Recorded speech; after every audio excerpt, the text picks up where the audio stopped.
All right, it is time to stream. Hey, Trav. Welcome in, welcome in. Let me just pull up the game. We are world. Here we go. Do not know why it is being weird, but anyways, here we are once again at the beginning Magician's Workshop by Choice of Games, a choose your own adventure story set in Renaissance Italy around 1512. Um, 1512 is most notable for the fact that Florence had been a republic up until this point. That hey, Winter Fairy, that Machiavelli had been running the show for a while, and then the Medici family or I should say, headed up by Cardinal Giovanni de Medici, had returned with a Spanish army to retake Florence for their family. This would not end the many troubles that Florence has in the near future, but at this point in time, the Medici family has reestablished themselves as being in charge of Florence for the Pope, with the help of the Spanish. And we are an apprentice in a workshop. One of the senior apprentices of said workshop, and this is the beginning of the story, Cardinal's Party, Chapter 1. So that is where we are. A brief overview of the stats will show that everything that we have is all at 50%, which is where we start. We've done the explanation of the money and the stats and the cast of characters, even Florence in 1512, but we will not cover that this time round because this is actually our second run. If you want the full story of the first run, you can find it on my YouTube channel under past streams. The past streams playlist should have all episodes of that. I might break out later, but right now it's very bare bones basic on my YouTube channel as well as my Twitch channel, as all of you can see. So join me once again for the Cardinal's Party as we begin chapter 1 of the Magician's Workshop. Welcome everyone in.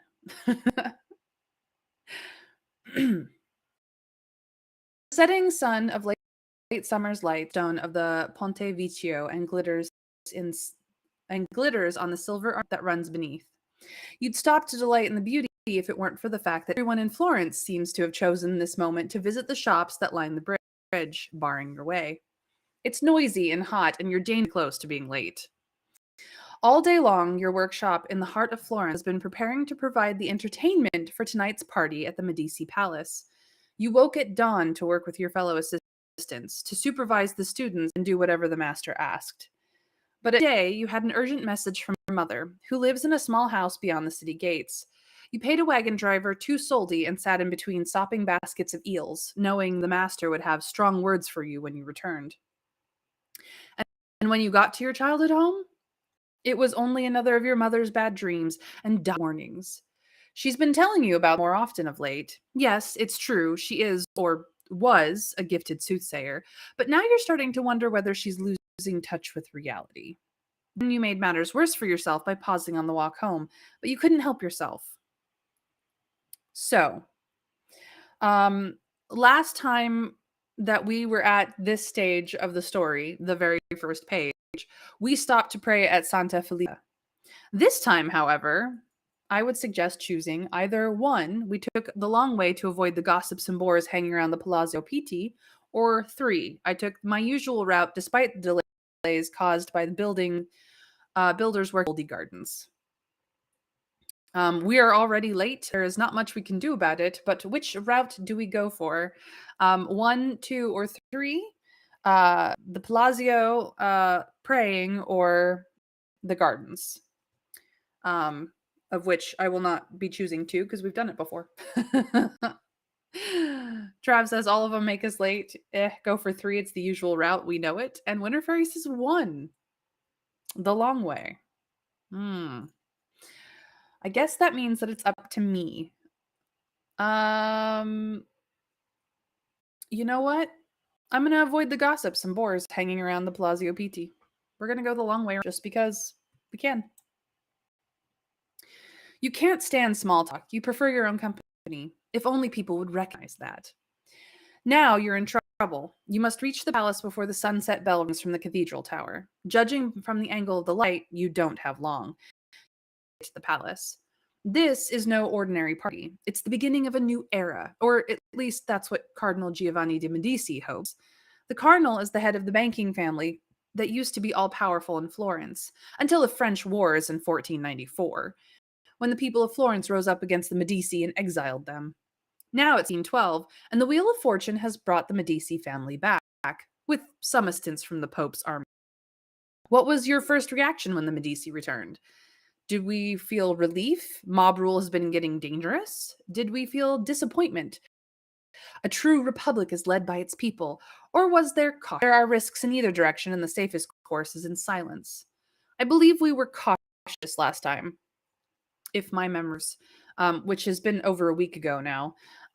I believe we were last time. So relief, disappointment, or caution, 1, 2, or 3. I'll take numbers or keywords. Feel free to let me know. And whatever the consensus we will go with, or if there's no consensus, I get to pick. Of which you should all feel guilty.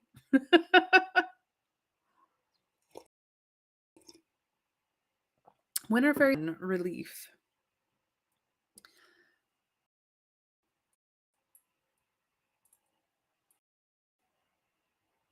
Travel on.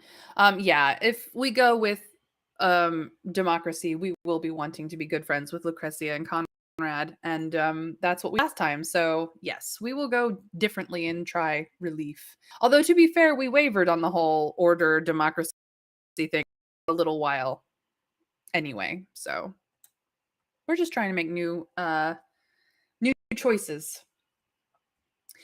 The political landscape of Florence, like nature, abhors a vacuum. The Republic is fine in theory, but the fact is that strong men and strong women always struggle against each other for power, and they hurt people when they do. Perhaps it's better to have the devil you know than a lawless utopia. The Colonel is a powerful man. Some say he'll be the next pope, and his sisters have been quietly laying the groundwork for a new Medici era for years. Many things are possible now for anyone with ambition. Tonight's entertainment at the palace will require all of the magical and mundane arts. It will run on magic and on mathematics, on reason and on faith. Everyone in the workshop, down to the earliest apprentice, has been working on this for weeks. But at the palace itself, during the entertainment, only 4 members of the workshop will be present.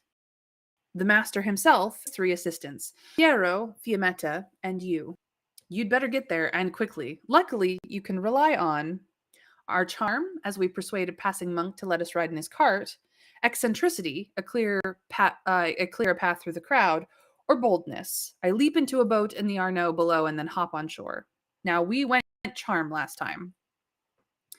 So it is truly between eccentricity and boldness. So, charm, eccentricity, or boldness, 3. 2, we are weird, deliberately very useful. We found that in our first run through that charm actually wasn't used as much as we had found it to be. It could be that the route we took through the story didn't use it as much. We ran into eccentricity a lot, and for all I know, we will eccentricity because that seems to be the chat consensus, and we will find mostly charm options along the way. So we'll see. But eccentricity, I clear a path through the crowd. Aided, no doubt, by the strings of garlic around your neck and the clatter of bones hanging from your wrist, you open a path by mumbling gibberish and waving your arms. You're an artist, after all. You can't be expected to act like an ordinary person. You run through the streets, crossing the long shaft by the buildings and the bright spaces between, as though the city were your yard. The sun is still gilding the red rooftops of Florence when the bell chimes, and Fiammetta comes running towards you. "This is a disaster!" Fiammetta shouts. "The entertainment is supposed to start any moment now." So, do we have it all figured out in our head? Everything I need is in place. Do we lie? Don't worry, or it'll be fine, Fiammetta. I'm always fine. If I recall correctly, we chose the third one last time. We said we were always fine. I don't remember exactly what It's tagged too, but this is definitely reason, guile, and something else. Boldness, I think. Hard to say. So 1, 2, or 3. Confidence? Confidence or boldness? Yeah, probably confidence. 1, 2, or 3. Reason, guile, or confidence. We didn't go all in on guile last time. We did go fairly hardcore on reason though. So as much as we did pick the third one last time, perhaps 2 is the way to go this time, and we will just be an eccentric liar of the highest order. Winter Fairy says 1. Crab says 2. I'm gonna go with 2. Just because I think guile and eccentricity are very, very. I think that's the way to go this time. Everything I need is already in place. I lie. Don't worry. What? Fiametta asks, momentarily confused. Fiametta is so spirited that the master calls her, with affection, his flame in the wind. She doesn't return that affection. The auburn-haired woman came to the workshop as a model. The master very quickly recognized her talents and her tendency to fidget, and gave her other work to do. Although she's now one of the top 3 assistants in the workshop, she always suspects the master doesn't value her enough. She's probably right. What are you talking about? She asks, and puts a hand on one hip. You think I was looking at you? Ha! You're not indispensable. But the master is. A mystery. The master? Why? Where is he? That's just what I'm trying to find out. Piero and I arrived at the palace an hour ago, on time. Yes, sorry. Not only were you not there, but the master hasn't shown up either, and there's no way we can provide the entertainment without him. The workshop's reputation will be shattered. We will all be out of jobs. We'll be lucky if we can escape a beating from the Medici thugs for embarrassing the cardinal. It's a delicate time. As if you didn't know that. All right, so I'm sure we'll find him. There are no mysteries beyond the human capacity to solve them. We'll figure it out together, Fiametta. 3 heads are better than 1. Or damn the Medici and the church and the master, everyone who seems to be determined to ruin my day. I'm pretty sure we picked number 1. So yeah, 1, 2, or 3 mysteries together or determined. Wonder Fairy has started off this one with 2. We'll figure it out together. Trav agrees. So that chat consensus has been reached. We will figure it out together. 3 heads are better than 1. 3 heads that will together by midnight if they're even still on our bodies, Fiametta grumbles. Fiametta walks briskly through the streets toward the Medici palace. People look at you, vaguely curious about why 2 assistant magicians are moving through the streets with such haste. For a moment, you see Fiametta and yourself in your mind's eye. Fiametta is an auburn-haired woman with steel in her gaze, and you are, well, are we neither a man nor a woman? Sometimes masculine and sometimes feminine. A man who was a girl, a man who a woman who was a boy, or a woman who girl. What does our gender, chat? What do we want to be? I believe we be non-binary, which is the first option. The second option is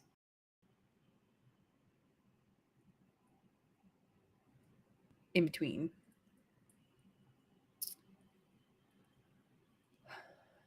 Trav, that's a good question. I don't think it matters whether we chase Fiametta or Pio. I think whoever not happy with us is going to try and destroy us. So I don't think it matters which one we become friends with and which one we don't. If we friends with both, all for the better.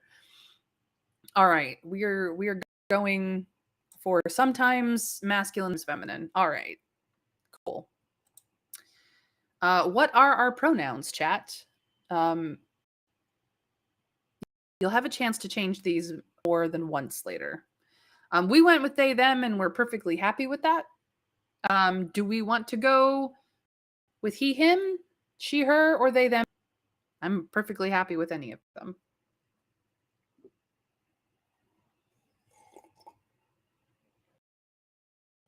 This is one of the few choices that I will also take the one picked last time, just because it's aesthetic reasons. It's not really a serious choice here. And it looks like they, them is the way everyone wants us to go because let's be honest, we are they and them in the plural. What is our striking characteristic? Do we have black eyes? Do we have laugh lines? Or are we going to go with mark on our cheek again, which really only ever came up once in our original playthrough? So 1, 2, or 3 eyes, lines, or birthmark. Wonder if Fairy says 1, black eyes. We are eccentric and we have black eyes. Is that the consensus, or am I picking this time?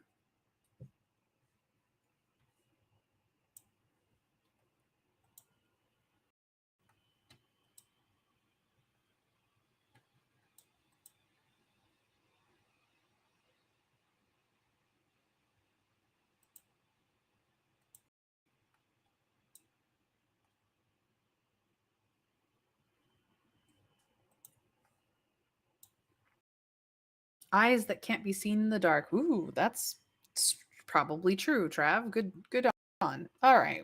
Well, we have black eyes. People say they're like those of a bird. You were your mother's only child, and she wanted you to become her. But this is the 16th century, not the ancient world. You had to study and learn and find your own way. The other major influence in your life was your best friend. So we have Gulia, the neglected daughter of a noble family, or Conrad, who came here as a student from Germany. Now, last time we picked Conrad. I'm not going to pick Conrad this time. So 1 or 2 are she is the neglected daughter of the downtrodden noble family always been close friends, or were we once lovers and now we're friends? 1 or 2, chat. Which neglected daughter do we want? Someone who's been our friend, or someone who we've been with before but are now friends with? Actually, Conrad hung out with both Orsini and Lucrezia, and we could have caused him to continue to hang out with either later on. It's just picked Lucrezia because we liked her better at the time.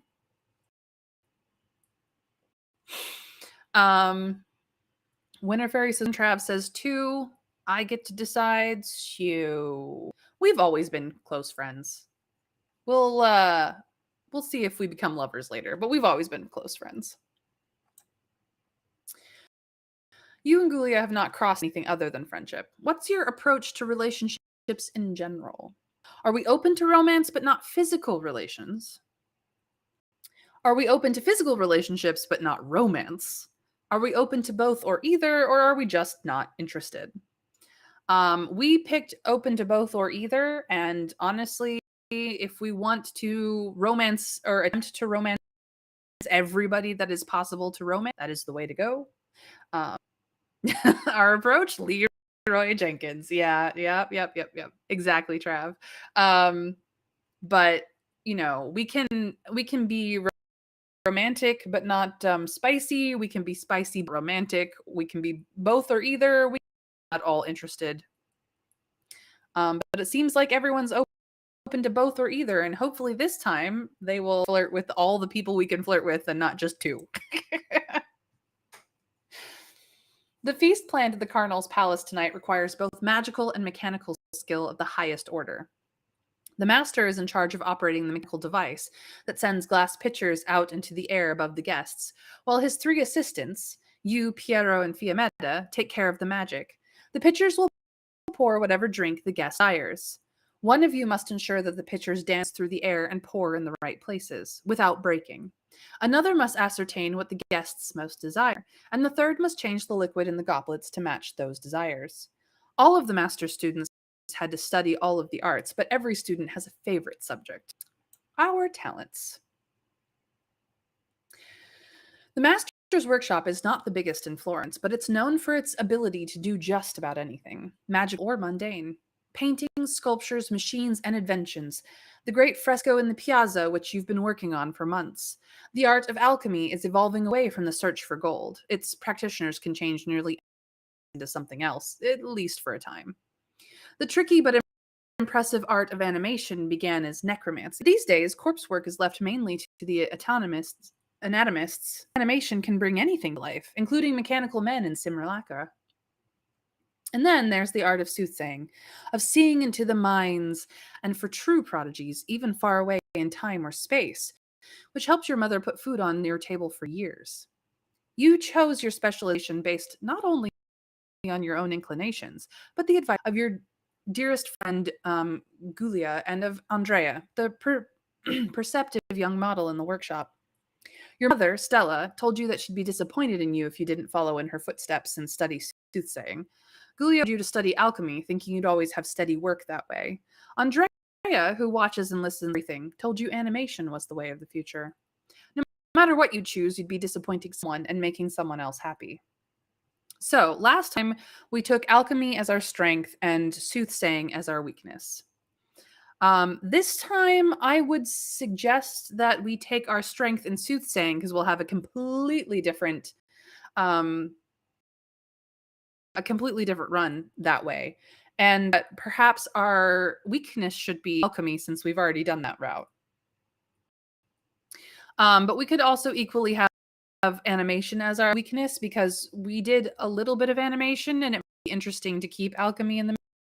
I think number one is probably the way I would lean the most, and Trav does agree because Mom taught us a lot, and we listened to Andrea and didn't dump animation. Yes, our childhood bestie just we weren't that interested.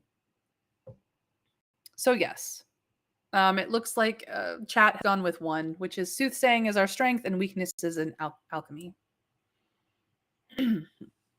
Your mother always told her clients that she came from a long line of seers and prophets. The truth is that her father was a bricklayer and her mother was a cook, and neither of them had ever dreamed of anything more imaginative than a nice gravy or a fine summer day. Truth be told, soothsaying is not some kind of mysterious gift in the blood or in the soul. It is a skill like anything else, and you were practicing it at your mother's knee before you even knew what it was called. Reading minds or seeing the future is not easy for anyone, and interpreting the information is just as difficult as gleaning it, but you're known for your with it. You arrive at last at the Palazzo Medici, the bustling hive of stone in the middle of Florence.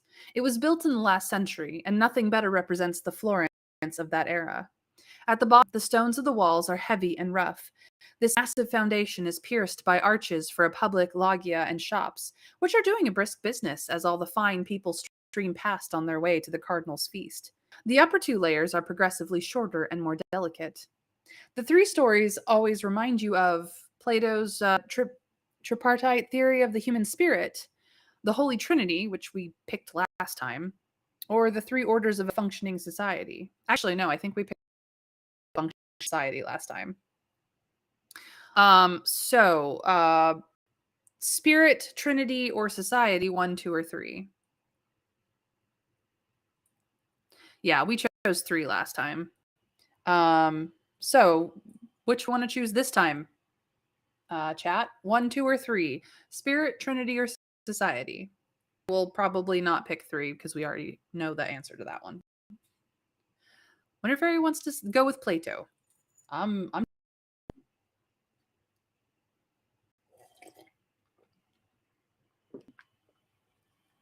Trav says we should just do 3 again because of the build that he has in mind. But I would actually just say let's make different choices and see what the text changes to, because we've already seen the choice of 3.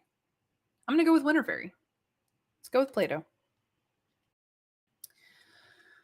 The great philosopher said the soul is divided into the reason, spirit, and appetite. If reason is at the top, surely appetite must be below, where a jeweler is currently doing brisk business. There is a noisy knot of people at the main doors, servants arguing, ladies kissing each other and greeting, men clapping each other on the back. Everyone is well dressed, but not too well. There are a few pearls in the hair or on dark velvet caps, and plenty of gorgeous fabric in the voluminous sleeves. Everyone wants to look as though they're celebrating the return of Medici, but no one wants to look as if they got filthy rich from fraternizing with the French occupiers or the Medici family's enemies while the colonel and his family were in exile. and there's a difference between skirting the sumptuary laws and them altogether. Okay, Winter Fairy, I hope it's yummy. It's a fine evening, the warmth of the day just giving way to the sparkle of cooler evening air and the golden twilight. You and Fiametta turn into the palace before the main entrance as the small door leads to the courtyard. This is the courtyard of the mules. You've never heard how it got that name, but it always reminds you of the beginning of the Medici rise to power, of how Cosimo de' Medici preferred riding mules to horses, and how he sent his brides on muleback too. Practical, these Medici are. The courtyard of the mules is adjacent to the main courtyard of the palace, and that's where the feast will be. This is just the staging area for the servants and entertainers. Although it's open above, it's narrow and the walls are high, and for people who are already as nervous as the great people of Florence are. At the gate, you give your name. So we were Luca Enze last run. We could be Simone, we could be Gun Maria, we could be Celeste, or we tried to go with him of our own choosing.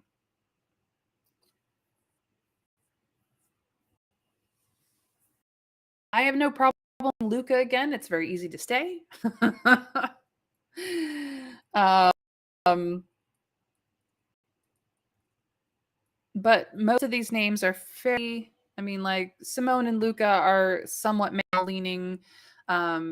Gian Maria and Celeste are somewhat female leaning, but they're fairly neutral all things together. Or we could just go with our own name. Something appropriate, of course. Else, you got something in mind, Trav? Got a name in mind?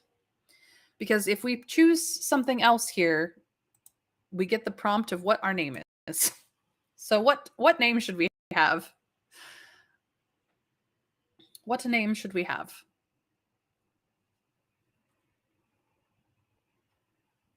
What is our name?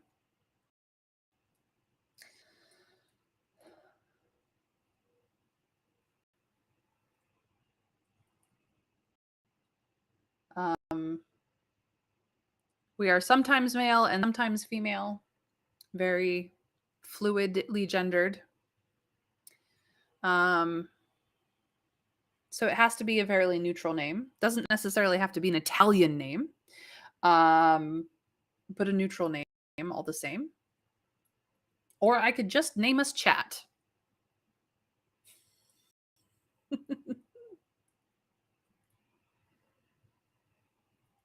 What name shall we have, Chat? Give me some options. Something fun.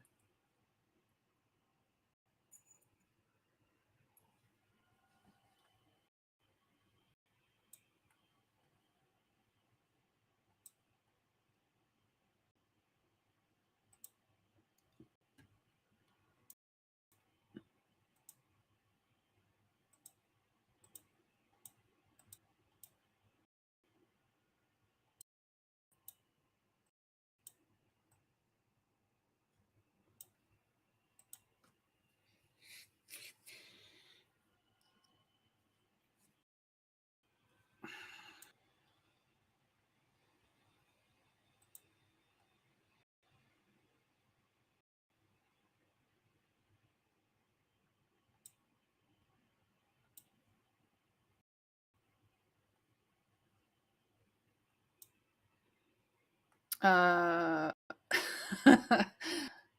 yep. Yep.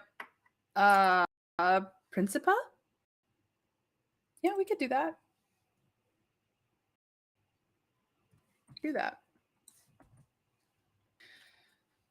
All right. Principia. Principal, basically. Cool. We have a name. As you go in, you see Piero, the third of the master's assistants. When you first met Piero di Volpe, you had a lot in common. After all, you both came from small families without connections. But Piero was quiet and hard to get to know. He just looks at everything through those dark liquid eyes. More than any of the students in the workshop has more than one of the students at the workshop has fallen in love with him, and he's indulged it once or twice with men and women. But he never seems very interested, and it always ends in heartache for the other party. His great love is sculpture, and he is immensely talented with marble. Unlike Fiammetta, Piero worships the master. He told you once, in a rare, loquacious moment after he'd finished a sculpture, that he thinks of the master as a father. Piero always makes you self conscious about your own work. You can't say why exactly. If he would only stop staring so fixedly at everyone, as he's doing now. You didn't find him? He asks, coming toward you with a bit of metal in his hands. We're the first entertainment tonight, the opening act. I know, Fiaps. She twists her thick auburn hair into a long strand behind her back. We'll have to do it with just the three of us. The plan was for the three of you to take care of the magical tasks under the master's supervision. It's your job to manage the soothsaying, reading the thoughts of guests to determine which drink each most desires. Piero is turning the water in the goblets into whatever drink each guest desires. Piero has a gift for understanding the true character of any substance. It's why he's so marble and bronze, and why he can transform nearly anything into nearly anything else. And Fiammetta is for animation, making sure the pitchers pour the water into the goblets. Fiammetta's gift with animation always seems effortless, as if she has so much spirit that only has to allow the excess to seep into the objects around her. Interesting, because we took soothsaying, Piero ends up with alchemy and Meta ends up with animation. But in our first run, we took alchemy, so Piero ended up with animation and Fiammetta ended up with soothsaying. It's interesting how it got traded around. But the problem remains. The master was the one who was supposed to bring a case he'd designed for the glass pitchers to keep them each other parts of the animation. Animation is hard to manage as intended and almost impossible to manage precisely. You only have a few minutes to rig up something that will do the trick. Piero has clearly figured this out. He has a pile of bits and pieces of metal and wood on the low table. From the larger courtyard next door, you hear a voice raised in song and a swirl of a viol. The music is beginning. The guests are coming in. You don't have any time to waste. You, Fiammetta, and Piero will have to do this yourselves. How can you best serve the project? Should you design it while Piero looks over your shoulder at what you draw? Or should you arrange the wood to match his design? Or should you let Piero and Fiammetta get the design worked out while you cart the supplies? So, we design it. We're good at drawing and painting, but not very strong. So this would allow us, I think it's artistry and dexterity. We'll build it. I think this is artistry design. Artistry and reason. Build it quick with our hands, so long as there's not a pencil in them, which I think is dexterity and maybe confidence. And then, or we'll carry. We're strong, though sometimes clumsy, which is strength, and I'm not sure. Yeah, this is what we're at now. So I think we're working with artistry, dexterity, either artistry or reasoning. Dexterity and strength, I think, is the choice we have here. Possibly more than that. I went with design last time. So, chat, a 1, 2, or 3 design, build, or carry. What do we want to be time? I'm not going to design it again because we already did that one. So 2 or 3, build or carry. Welcome back, Winter Fairy. Which is delicious. She says she wants us to be strong.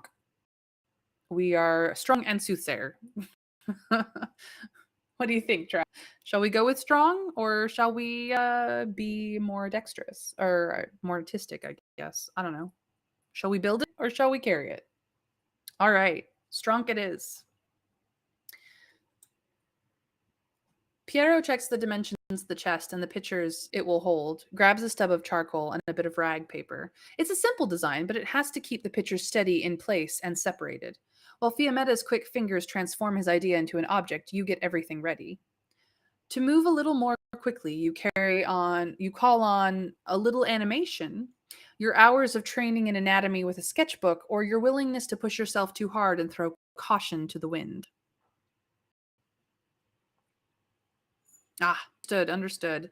Welcome back all the same. I hope it smells delicious at the very least. So, will we up our animation skill? Will we rely on our training with anatomy with a sketchbook, or are we going to push ourselves too hard and throw caution to the wind? Um,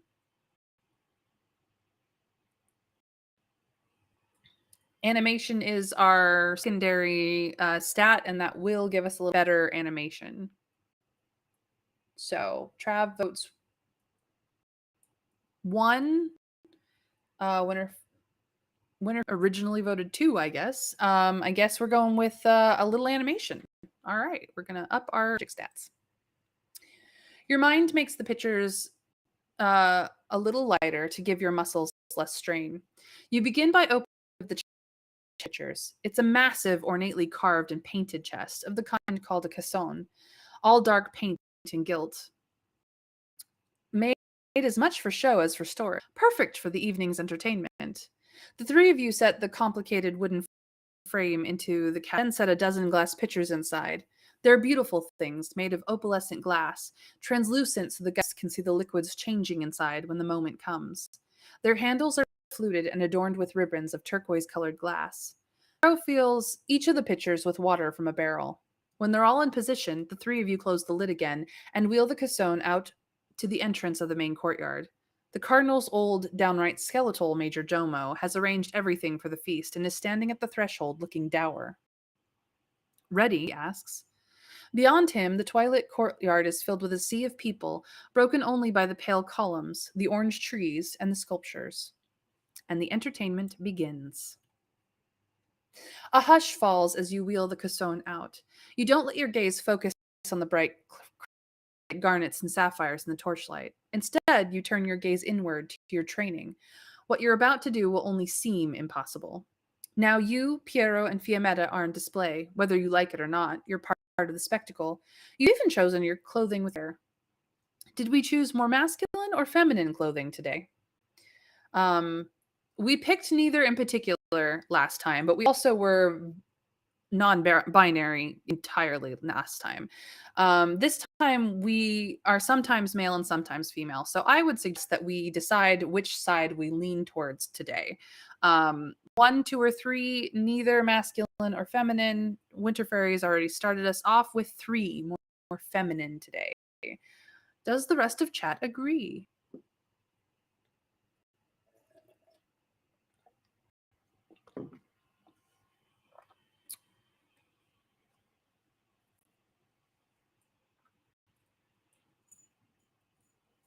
Shall we be more feminine presenting today?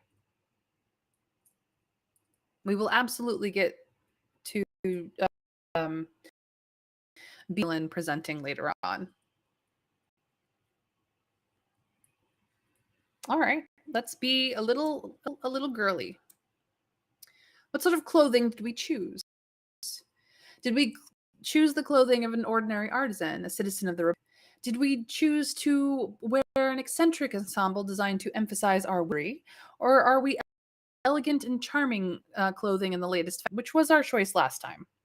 I think this time we're going full eccentric, so perhaps two is our best bet, which Winter Fairy has already picked. But we could also just as easily have an ordinary artisan and be a citizen of the Republic.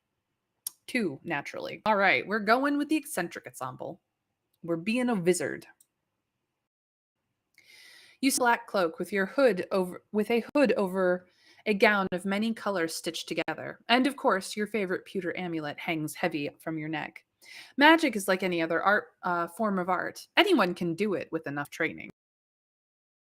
But most like flicker of the futures, or make the soup taste less salty, or thread a needle on the first try. Useful magic all, but what you, Piero, and Fiammetta are about to attempt is the result of years of difficult training. The master professes not to believe in talent. He is fond of telling his students that he could replace them any time with any urchin off the street. Since most of the students at the workshops were urchins themselves, they tend to believe him. The entertainment begins with animation. Fundamentally, all three forms of magic are the same. The magician must perceive the true nature of the world and alter its composition, position, or visibility. Fiammetta puts on a show, dropping her head so her thick hair falls in front of her face and glints in the torchlight. She holds out her arms, completely unnecessarily. With a musical tinkle, the pitchers rise out of the chest. The case you and your colleagues built holds them steady enough that a small miscalculation won't cause a break. They rise over the assembled crowd, catching the light from the torches so they look like lanterns. Even these jaded courtiers gaze upward at the glittering vessels overhead with awe. The first stage of the animation is over, and it's saying. You open your eyes wide and soften your focus so that the colors and sounds of the crowd blur. You open your to the thoughts just under the surface, bright noise, currents of suspicion, fear, contempt, even betrayal. But none of these thoughts are distinct enough for you or any other soothsayer to perceive clearly. Only the thoughts a person is happy to share tend to stand out from the incoherent jumble. That's why fortune telling sessions always begin with her telling the clients exactly what they came there to ask her about. Even so, plenty of thoughts stand out clearly, wanting to be shared. Compliments and insults, desires and demands. People want various kinds of cake, and various people are wondering where the bathroom is. Trick requires you not only to isolate everyone's choice of drink from those thoughts, but to match 87 thoughts to the pictures above. The key to this sort of magic is confidence and boldness. I don't hesitate, I trust my instincts. Guile and goodwill. I respect my audience enough not to let them sense that I'm sensing all of them. Or artistry and caution. I take my time and appreciate the desires of every person present.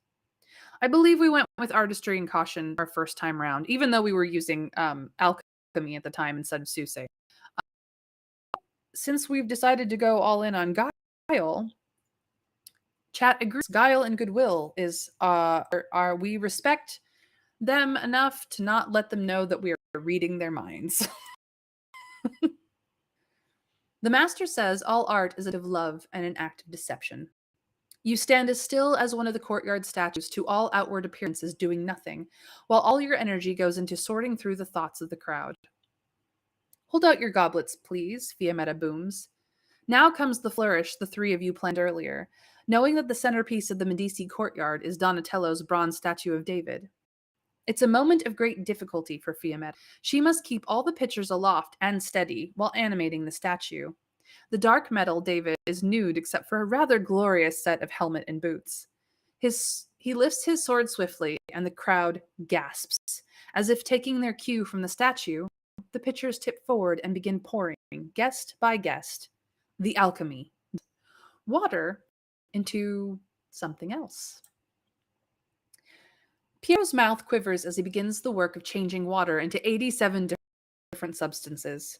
He silently gathers the information about the desires of the god from you and translates that into the changes he makes. As the water runs down, it changes. Ribbons of red or gold for various kinds of wine or ale. Cloudy mead or even thick spiced almond milk. Some guests take water, albeit flavored with lemon or coriander in some cases. The most talented alchemist can change substances with just a thought, not unless they had the foresight to place single enchanted apple seed in each pitcher first. You've been planning this magic for weeks. A toast, cries the cardinal, when every glass is full, and the guests are holding them up to the light, looking at the contents, uncertain and amazed. To the Republic! We did it, Fiametta says at your shoulder. Her face is flushed. Where is the master? Piero whispers. This isn't like him at all. He's not a drunkard, and he barely sleeps. What would have happened to him? Who knows? Fiametta snaps. The master keeps all kinds of secrets from us, Piero. He doesn't respect us enough to tell us everything he does. I'm sure he'll turn up when he chooses, and he won't waste any breath explaining himself, so I won't waste my breath worrying over him. What do you think, Principia? Do we agree with Fiametta? Do we agree with Piero? Or is it not rational to be confident in either opinion at the moment? I believe last time we agreed with Piero. 1, 2, 3. Fiametta, Piero, or not confident. 3. Winter Fairy says 3. It's not rational to be confident in either opinion at the moment. Does the rest of chat agree?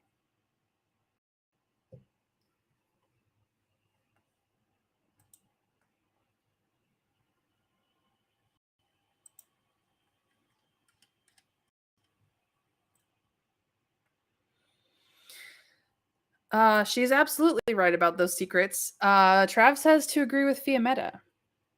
This is the beginning of our relationship between Fiametta and Piero, and we. Oh, hey, Dragon! Welcome, welcome. Dragon votes too, so I guess the vote is left up to me. But this is the beginning of our relationship with Fiametta and Piero, and in our first run, we agreed with Piero and did not agree with Fiametta, and she became kind of our enemy. It really depends on whether we want to run the workshop with one or the other or both or neither. So, I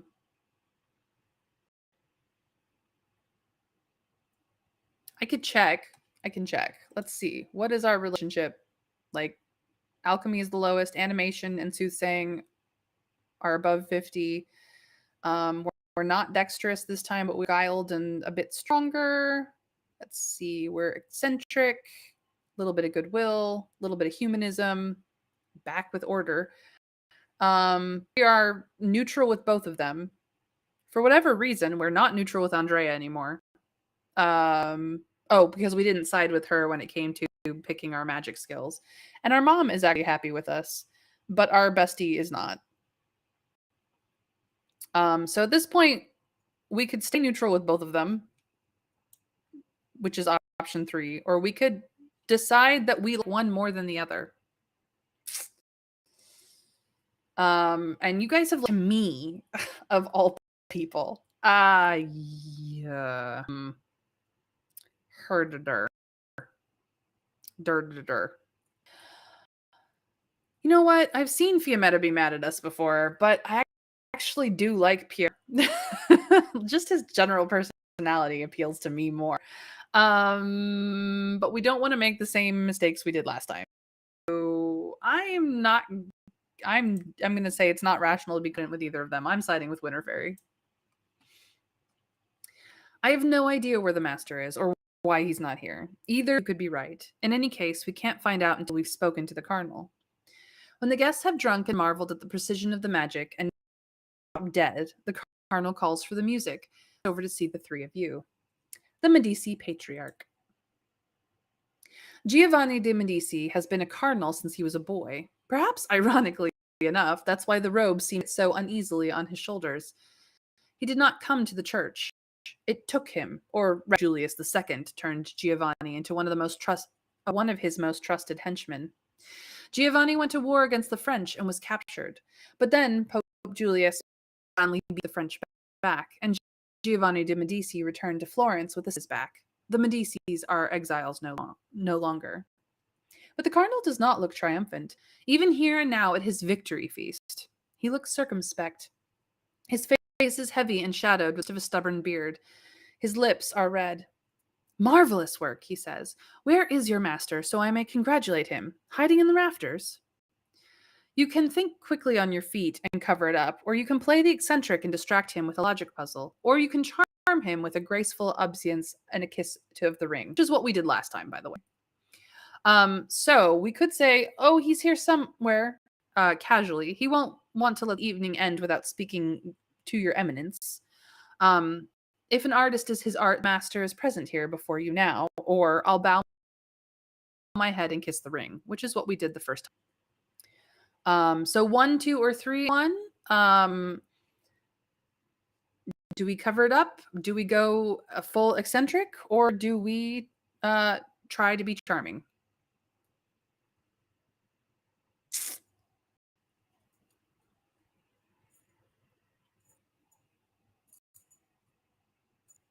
Trav started the vote with 2, eccentric. What does the rest of chat think?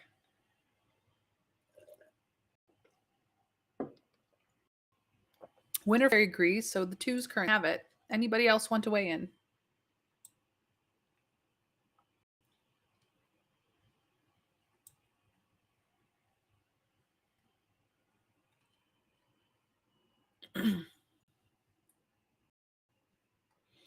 Two it is. Artist is his art, then the master is present here before you now.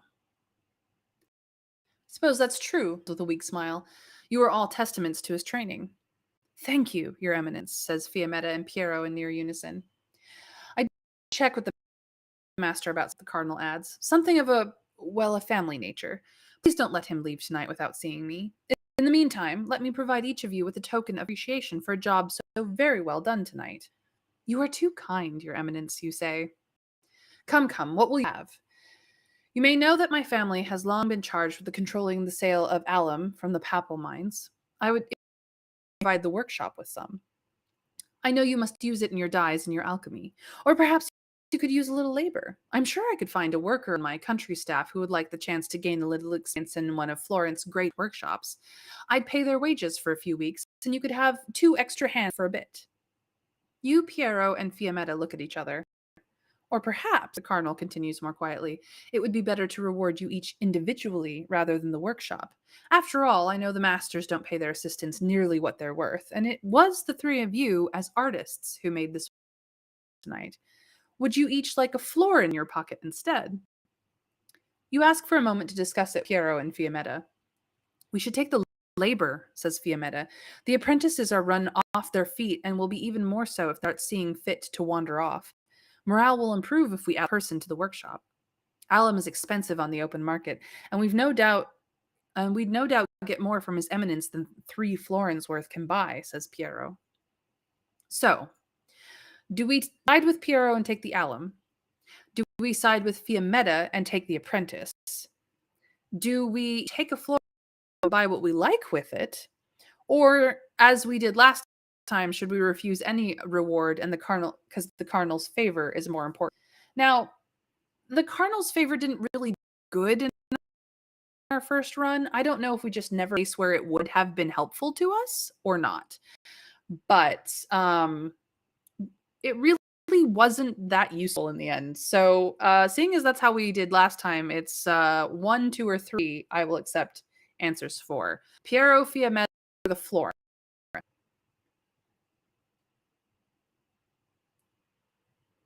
Yeah, I mean, we were able to vouch for us in the very end. So there was like one place that it was actually useful, but literally the only time we can make that connection with him, we don't ever talk to Giovanni de Medici again until the very end of the game. So like we already took that route. I really think that perhaps we should just take the florin. We were always low on cash before. Having a lot higher of cash to be super helpful.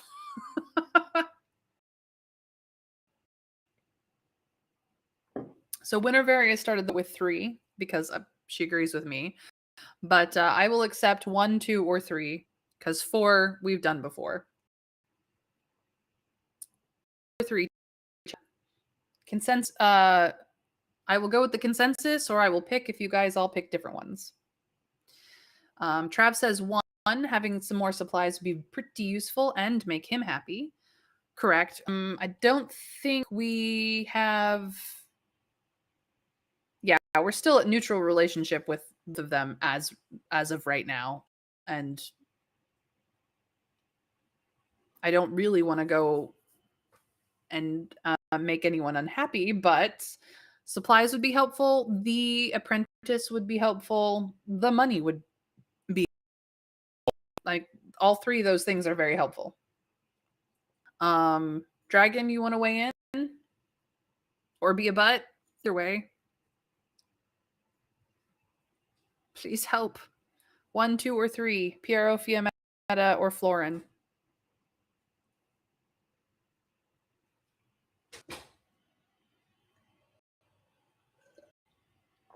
Trav, I'm not. We don't have to flippy floppy. Nobody has to flippy flop their decisions because I have said something. Dragon also wants to go with Piero. We're going with Piero. Fine, Meta, throwing up her hands. Excellent, says the cardinal. When you tell him your decision, I'll arrange it for tomorrow. Leave it with me. A messenger comes running in through the courtyard of the mules, crying, "Let me in! Let me through!" The cardinal turns and signals his major domo that he'll take this personally. He steps away from you and speaks to the man. You can't hear what they're saying, but after a moment, the cardinal lifts his head and looks back at the three of you. The crowd has gone quiet. Everyone's watching the cardinal. He nods to dismiss the messenger, then approaches the crowd. Business, business, he says. Never stops. Please. There's a people return to their conversations. The cardinal approaches the three of you and beckons you to come with him into the garden. The messenger's news. Me, sensical, Winter Fairy. Really? I should take that as slant. No. I stream on Twitch. What is that? I'm kidding. I'm kidding. The garden next to the main courtyard is stately and still in the moonlight and nearly empty, although you heard a giggle behind one elephant-shaped topiary. Ooh, spicy. News, the cardinal says softly. I'd like you to say nothing about it until the celebratory feast is ended. You understand, the people moment of hope and happiness after everything this city has been through. But I thought the three of you should know right away. It's the master, isn't it? Piero asks, his face grave. Pauses, then nods. I'm sorry. A body was found in the Arno this evening. The messenger was quite certain that it is your master. I don't know yet what happened, and we may never know. Fiammetta makes a small choking sound and clutches her throat. She's as pale as the statues in the garden. It's strange to see her so shocked. After all, she has a complicated relationship with the master. Or rather, had. Whether you loved him or hated him, you have built your lives based on the master's blueprints. How do you feel now? Can we barely think straight? Not even the perfect human his facilities so finely owned could conquer death. Can we not hide the fact that we're not sorry to see him gone? Now we can make our own way. Or, I'm not sure I can manage without him. Perhaps I'll have to trust in God, which I believe is what we decided last time. We were very faithful last time. So 1, 2, 3. Thinking, not sorry, or God, dear God. Although he was hardly perfect. Yes, well, we know that from our first run, but our character. I think chat has decided we can barely think straight. You blink a few times to clear your own thoughts. You must follow his example even now. Think what needs to now. What would be top of his mind? The workshop, Piero says, as if echoing your own thoughts. Someone will have to tell the apprentices before they hear it on the streets. And someone will have to make sure the work continues, Fiammetta says, squaring her jaw. That is the legacy the master would. No clear instructions as to which of you was to succeed him, as I understand it, the cardinal asks, examining each of your faces. None that I know of, Piero says. And Piero would know, Fiammetta replies. No, I don't think he ever thought of his own death. He was an imperfect philosopher. There's no obligation for any of you to stay at the workshop or even in Florence, says the cardinal. But you were his. I ask you stay at least for the next few weeks, to keep the workshop until it gets its new master. The confraternity of artisans will make the choice about who that will be, but I'm sure it will consider the desires of the apprentices. And of the people, says Fiammetta. And of the Medici family, says Piero slyly. Naturally, says the cardinal, with a smile. France is one family, and all its members must be in accord when it comes to an of such importance. What do we say? I'm determined to carry on no matter what. Everything's changed now. Or I know that if we work together, we'll be fine, which is, I believe, what we said last time. So 1, 2, or 3, determined, changed, or together. Knowing that 3 is what we've already chosen before.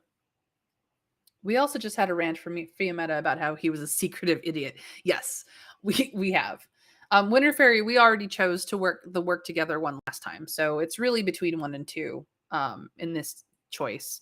Are we more selfish or has everything changed now and we must change with it, which is, I believe, adaptability.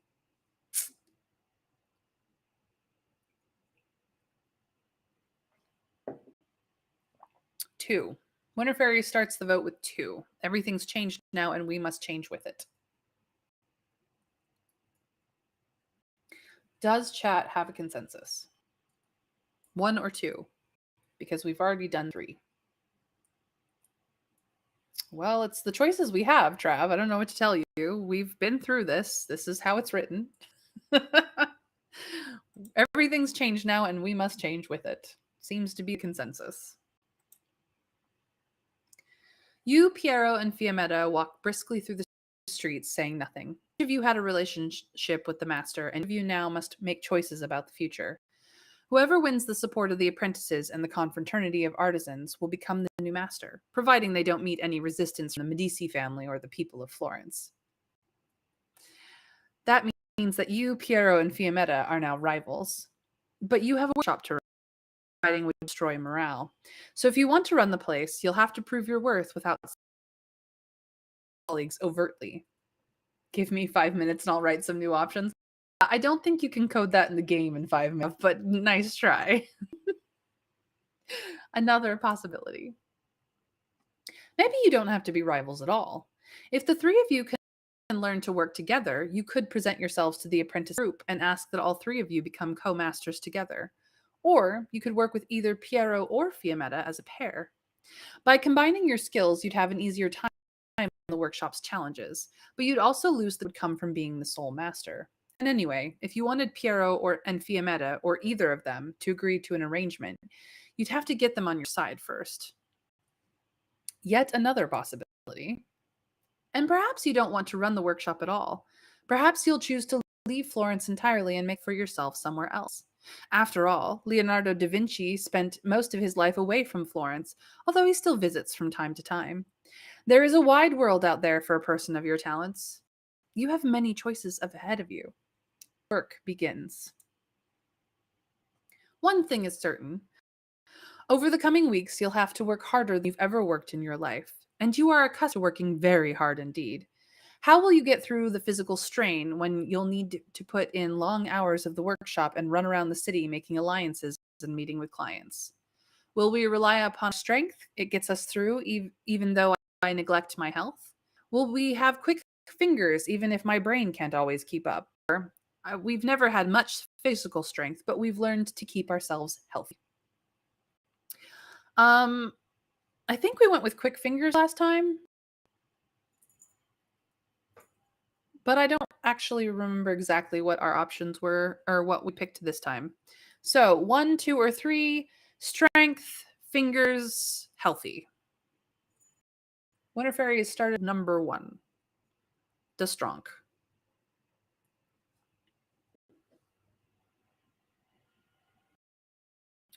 All right, Dragon. We'll be here. We're as strong as a very strong thing. Yes, strong.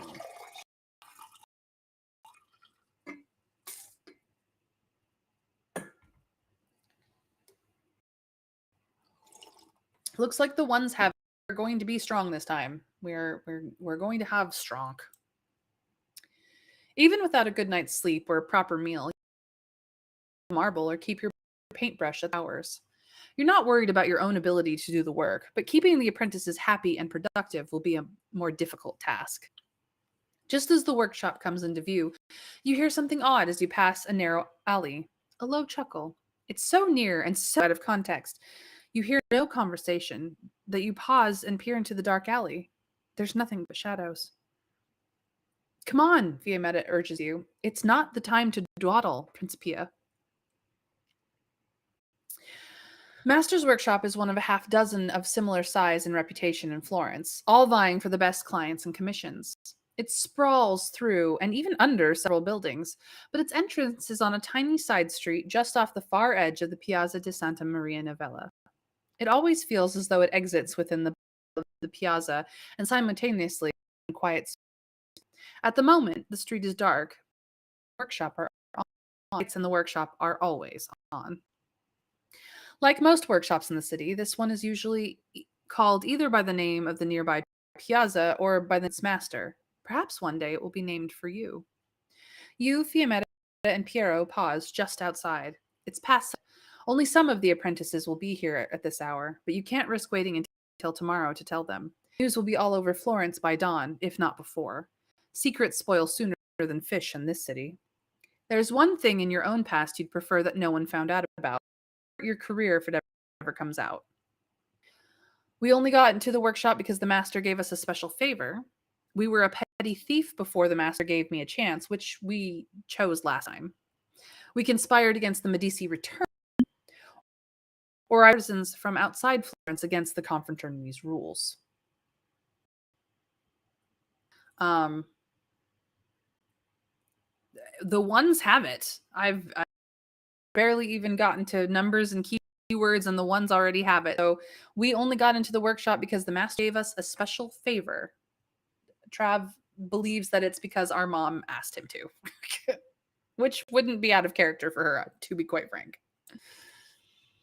Anyone can do magic, but certain people have a talent for it. Every apprentice in the workshop has to pass a test to get in, to read a secret word written on the wall and hidden behind a board.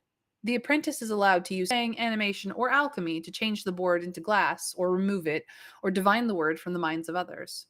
You couldn't do it. Perhaps you were nervous, or just not skilled enough, but you should have been turned away, and you very nearly were. But your mother went to see the master in private and told him something. Perhaps she invented something about your future and believed it. Perhaps she blackmailed him. Best not to think about it. Whatever it was, you became the only apprentice to gain admission without passing the test. So no one could impinge your magical skills now. The apprentices would resent you if they ever found out. Uh-oh. Into the workshop. Come on then, Fiametta says, pushing open the door. The familiar warm smells of sawdust and marble dust, oil and gesso trickle your nose, along with a bit of rotten egg. Someone's left some fresh tempura paint sitting out, or perhaps their lunch roll. Andrea, the model, is just inside, tying the laces on their sleeves. It's no surprise to see Andrea here. They are the most sought-after model in Florence. Neither a man nor a woman with a head of golden curls. They have both Aphrodite and Adonis in the same painting. You and Andrea have spent many hours working together lately, as Andrea practically lives here, and you've been in the workshop practicing your... Have we been practicing drawing and painting? Animation, soothsaying, or alchemy? I believe drawing and painting gives us artistry. Animation ups our animation. Soothsaying ups our soothsaying, and alchemy ups our alchemy. So what we have currently is this. We really should try to specialize in at least one of the magic stats instead of trying to neutralize anything. Artistry is still at 50%. We don't really have dexterity and confidence anymore, but we've got quite a bit of everything else. And yeah, we are back at this dynamic again. This is a worrisome dynamic. I all know. I would go saying number 3, but 1, 2, 3, or 4, and I'm not likely to take alchemy as an answer. Yes, there is. It is possible. True. Travis voted for alchemy. Winter Fairies voted for soothsaying. If Dragon has returned or is still about, perhaps can be a tiebreaker. 1, 2, 3. 2 then. Andrea likes it, so it's good for multiple reasons. It's true, Trav, but I think this is kind of our soothsaying route. If we up our soothsaying, that will be just as equally useful.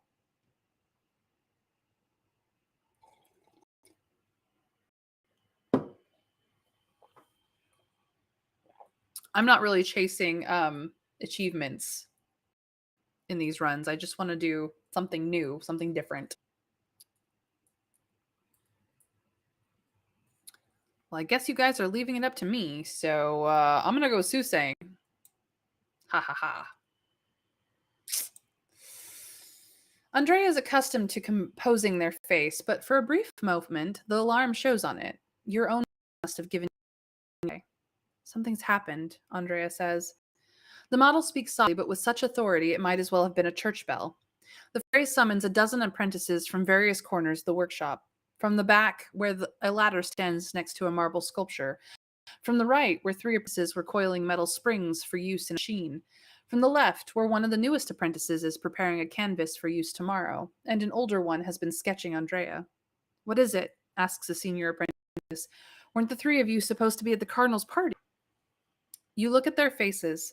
It's been a strange summer with the return of the Medici family and the end of the war.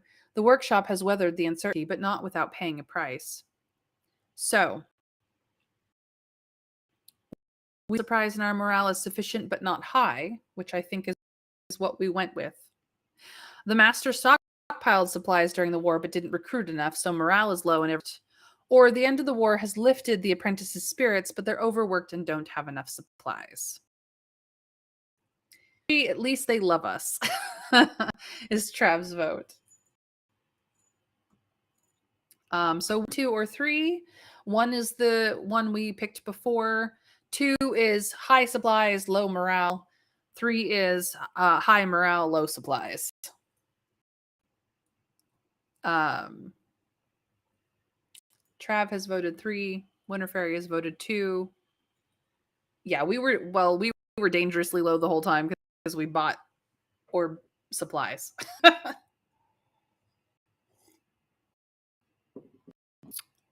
Dragon also says 3. So we will have many good spirits, but not nearly enough supplies, which we muddled through last time anyway. The faces of the apprentices. They were all chosen personally by the master, and some of them were plucked from dangerous situations. Some were starving or abused before they.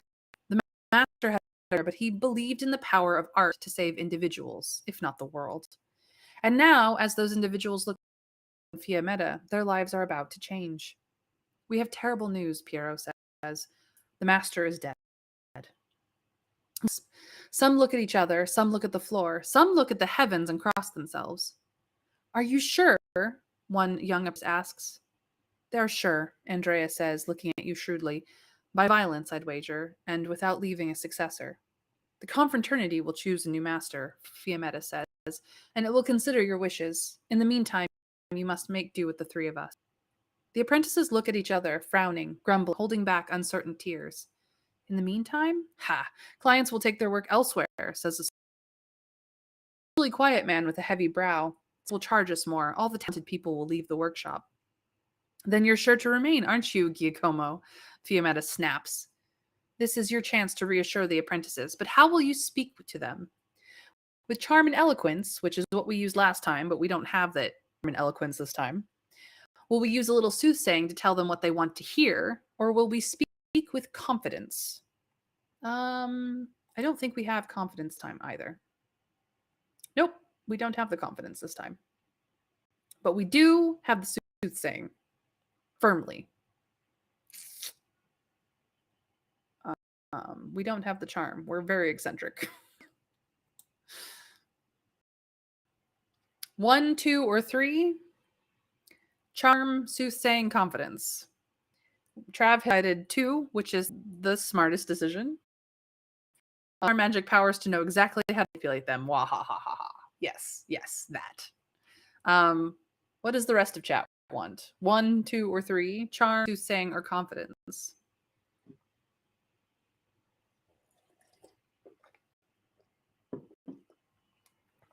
The 2s currently have it.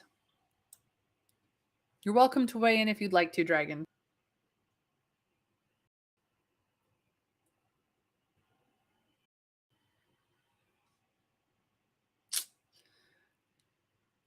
Manipulation it is. You survey their faces and open yourself to the jumble of fears and ambitions. What will you tell them? What's your strategy to get change? Is now the time for bold leadership? The workshop needs order and discipline. Now the time for prudence and to listen to the apprentices.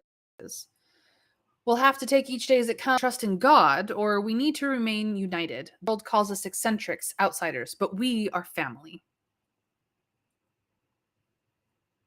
Okay, dragon, no worries. You feel free to lurk. I love my lurkers as much as I love my participators.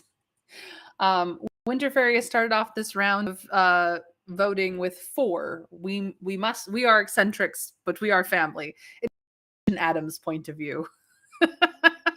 So bold, prudent, God Adams.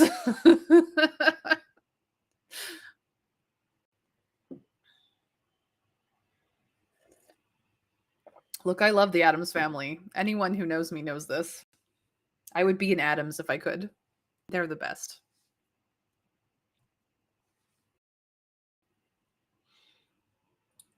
Okay, Adams we are. The world calls us eccentrics and outsiders, but we are family. We are Adams. I guess we should have named ourselves Adams. Adams of Firenze. That would have worked out real well. Ah, well. The master was like a father to many of us, you say, and like any father, his main concern would have been to ensure unity after his death. This workshop is his legacy, and we must guard it. That means we must work together and make sure that our petty ambitions never get in the way of the workshop's success. Andrea gives you a smile and starts up. The other apprentices join in, and you and Piero and Fiammetta clasp hands. For now, at least, you will not squabble. But you have cause to worry. Piero and Fiammetta might have their own plans for the workshop, and Fiammetta seems to have been right about the master's activities. He had secrets, and it seems those secrets got him killed. You could be entering dangerous waters, and you don't even know what those dangers are. Why? There's only one person who can help you untangle this knot. In the morning, you'll go see Machiavelli. End of chapter 1. So, our health has taken a hit, just a teeny tiny hit, no big deal. But the workshop morale is up. We have 2 lira and 4 soldi at this moment, which means that we have 44 soldi altogether. The workshop is running low on supplies, but not dangerously low. The fresco has not yet been begun. We cannot even work on it yet. Our alchemy is the lowest. Our animation over 50, and our soothsaying is the highest of skills. We are reasoned, kind of artistic, not very dexterous or confident, but we have lots of guile and lots of strength. We are a bit adaptable, very eccentric, neither bold nor cautious, but we have plenty of goodwill. We're very humanistic, and we have a bit of order. As for our relationships, we get along better with Piero than Fiammetta and Andrea. We are in good with Mom. Yay, we're in good with Mom. Giovanni de Medici is pretty neutral with us, as is Niccolo Machiavelli, and he is a little bit upset with us right now. Poor Giulia. We'll have to fix that later. We have neutral respect across the board, as we will not be dealing with reputation quite yet. So from here, we could start chapter 2. I could run a little bit longer, give Dragon a little bit more time to do some voice work. And afterwards, I will be joining him in some Stardew Valley. But yeah, we could definitely go into chapter 2. So we can't wrap this up a little bit more quickly than we did last time around.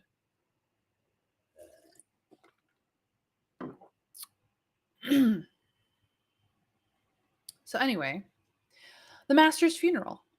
Let's see if we can not be late to it this time, shall we? You've known Niccolo Machiavelli all your life.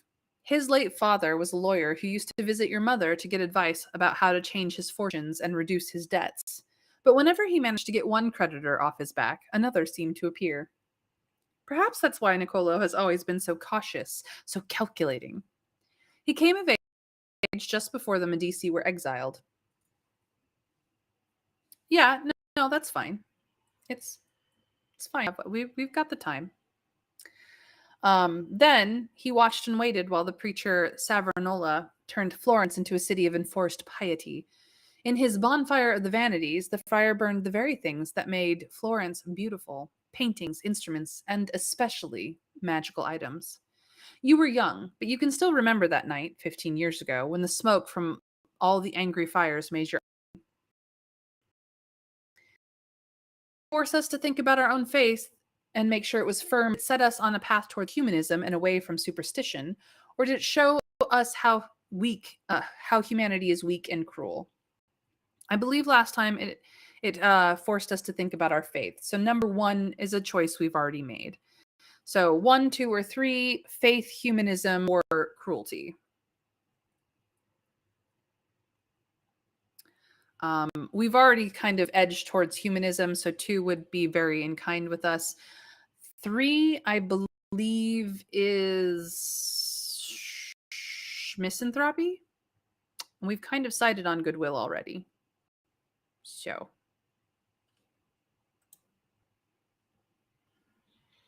Winter Fairy started off with two. Does the rest of chat agree?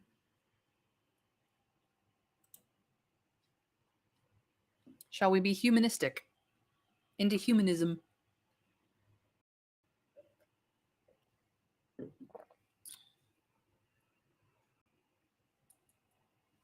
I guess so.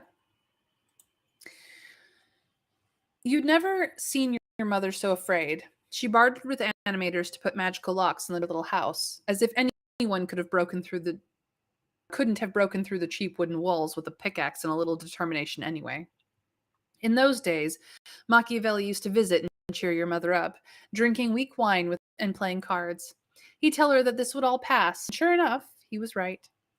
The Pope had the preacher killed. The Medici were gone. Savonarola art was gone, and all that was left was Florence and its republic. A blank slate. And Machiavelli made himself indispensable. He became the secretary for the Council of War and Diplomacy. He managed the militia. He was Florence for all intents and purposes. Art and science flourished again, and you went to work at the workshop. He could have been a great soothsayer, your mother would, every time Machiavelli would wave goodbye, having left a bottle of good wine or a joint of meat in his wake. But not even Machiavelli could foresee the Pope's interference and the return of the Medici. Machiavelli in exile. The Medici don't quite know what to do with him. Despite his skills and experience, the cardinal can't him anywhere near the government of Florence. He's too independent and too closely connected to the family that flourished while the Medici were away. So they've come to an arrangement with him. So long as he stays in his house in the countryside, outside of Florence's gates, close enough to watch but out of the daily business of the city, they bother him. He is officially in retirement, writing a book or so, he said. The morning after the cardinal's party, you go to see Machiavelli. You rise early after. Do we get a good night's sleep that has us feeling refreshed? We have a late night in the workshop telling stories and grieving with the apprentices? Or do we have a night spent with Piero and Fiammetta about the future? I believe the first time round we decided on the good night's sleep, which did raise our health at the time, but perhaps this time might be best to either up the our relationship with Piero and Fiammetta, or to up our the workshop morale. So 1, 2, or 3: sleep, apprentices, or future. No, we did not take time. We got sleep instead.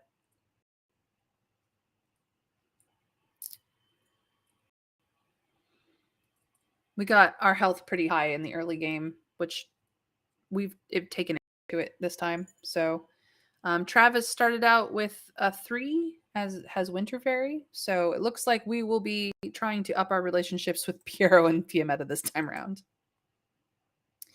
It will take you a couple of hours riding on muleback to reach the village where Machiavelli is in exile. The workshop has a few mules in a local stable for carting supplies. You take Micah, a friendly but gentle bay mule, and ride off.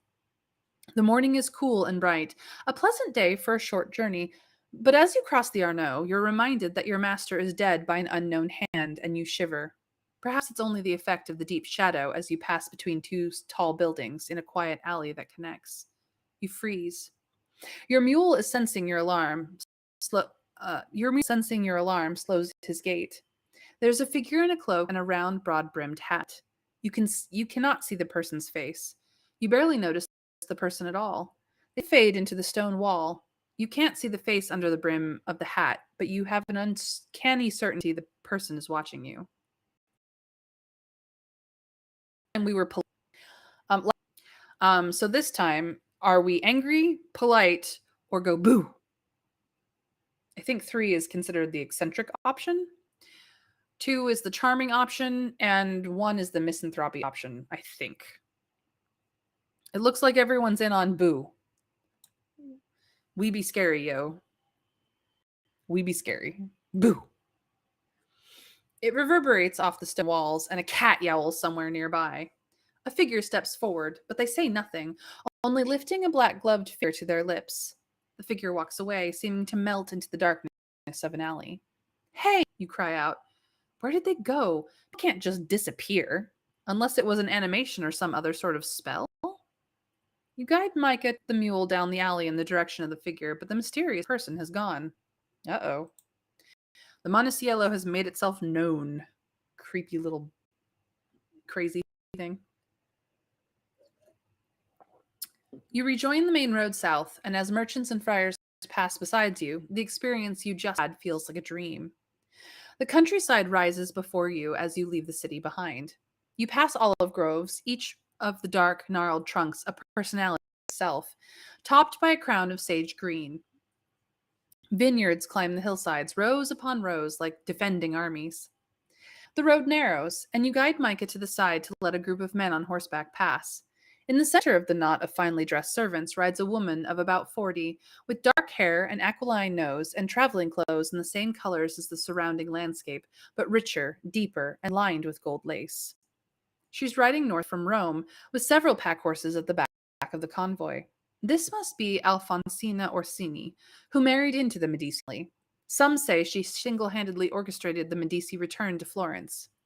You make yourself as unobtrusive as possible, squeezing in beside a dry stone wall.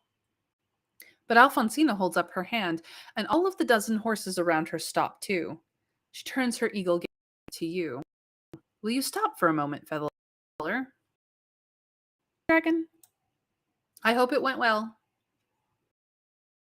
You look around, but you're the only person she could be addressing. At your service, my lady. You're coming from Florence, I take it. I've heard a rumor on the road, and I am very uneasy about it. They tell me that the master of the Santa Maria Novella workshop has died. You incline your head. I'm very sorry to say that's true. He was my master, in fact. Her eyes widen, and she wheels her horse around to ride right over to you, with no apparent regard for the other riders in her entourage moving out of the way in the nick of time. With her horse right beside your mule, she looks down her long nose at you. I'm sorry for your loss, a loss to the whole city. What can you tell me about the manner of his death? You shake your head. I only know that his body was found in the Arno. Damn, she says, looking away. You can tell me the status of my commission. Uh-oh. I hope that your friend can use it then, Dragon. I hope one of the 5 versions you sent for your friend were your commission, my lady? I am Alfonsina Orsini, she says, a touch impatiently, and I'm one of your master promised to make the weapon for. She voiced lower. That's one reason I was on my way to Florence, to see if it will still be finished in 1 week's time, as I was promised. Will it? You wince. You know everything that the master was working on, or at least you thought you did. He was working on this weapon. He kept it secret from you. Perhaps there's something about it in his notebooks. For now, you'll have to indicate the most powerful woman in the Medici clan.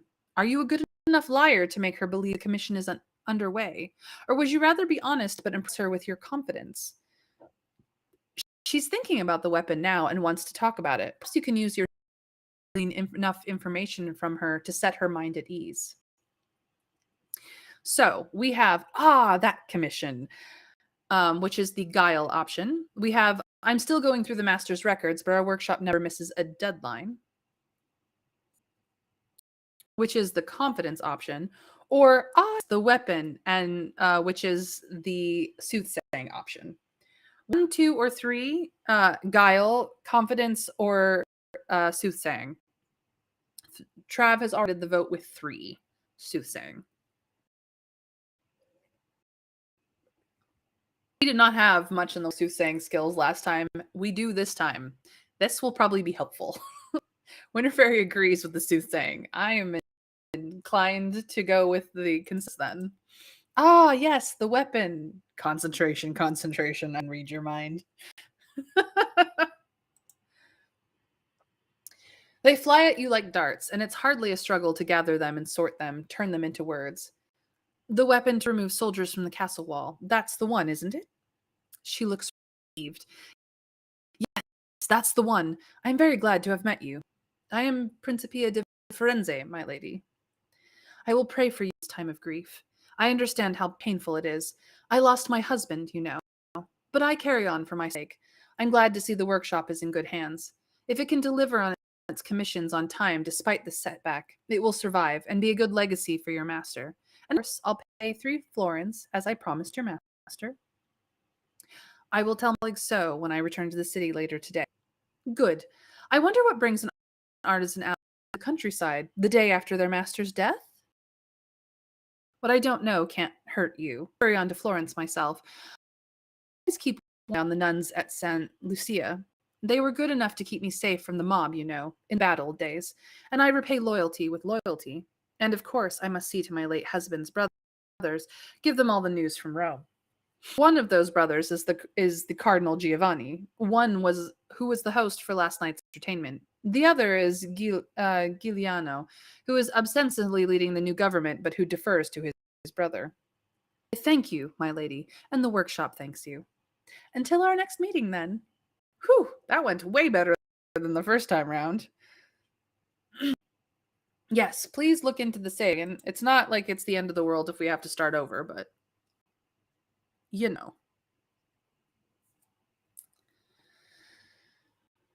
After the Medici entourage has gone up the road, you and your mule continue towards the hillside village of San Cassiano. As the slope gets so, Micah the mule slows down and then stops altogether. Come on, Micah, you say. It's not so bad. Woohoo, it's there. Does it work, though? But the mule flicks his ears and will not budge. If you leave him here, you'll have to enchant the rope to make sure no one steals him, and that will delay you. You'll also be a little slower on foot than you would be riding him, which means you'll be later getting back to the workshop. If you're not back by the time the apprentices start gathering to go to the master's funeral, your absence will have an effect on the workshop's opinion of you. So we can use action to try and encourage the mule to walk, of which we have a little bit of animation. Attempt to show him that we're more stuck in, which we did last time, and it did not work. I don't think we have the stuff this time either. Or do we think we're strong enough to pull him up this bit of hill and then he'll walk, which we do have the strength for this time. Yay, it works. Cool, cool, cool. So yeah, we have a bit of animation. We have a lot more strength. We do not have the stubbornness. So 1, 2, or 3 animation, stubborn, strength. Winter Fairy has started off or I should say, Trav has started off the vote with 3. Winter Fairy and Dragon agree. The 3s have it. We are strong. With one hand on the rope and one hand on the bridle, you try to guide him gently but firmly. He gives in quickly, and after a few steps, he's and on to a good fellow, a treat. You mount again and ride him into the village. We were strong enough to deal with that stubborn donkey this time. Machiavelli's house is an imposing jumble of stone. Its wall right at the edge of the road. The manservant who opens the door has Machiavelli for years and knows your face. He says nothing, but only points across the narrow road to the tavern opposite, where already a sun. It's not even noon yet, you protest weakly. The manservant shrugs and closes the door. You cross the road and step into the yard of the tavern, a sprawling collection of low buildings. A chicken races across the yard, and you step out of it into the low doorway.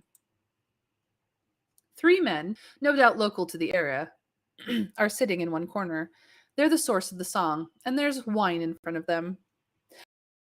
Machiavelli outside the empty place in the corner. He's in his early 40s now, no longer the young prodigy who gave Florence its militia and its sense of what sort of city it could be without the Medici family in charge. He has a thin and a long nose, a shadow on his square chin, and a perpetual wry smile above it, with that some interpret as a smirk. His dark eyes see everything, and they always look serious. He has a cup of ale before him, but he's not touched it. He doesn't come to the tavern because he likes to drink, but he likes to be in the company of people. His clothing is simple in exile.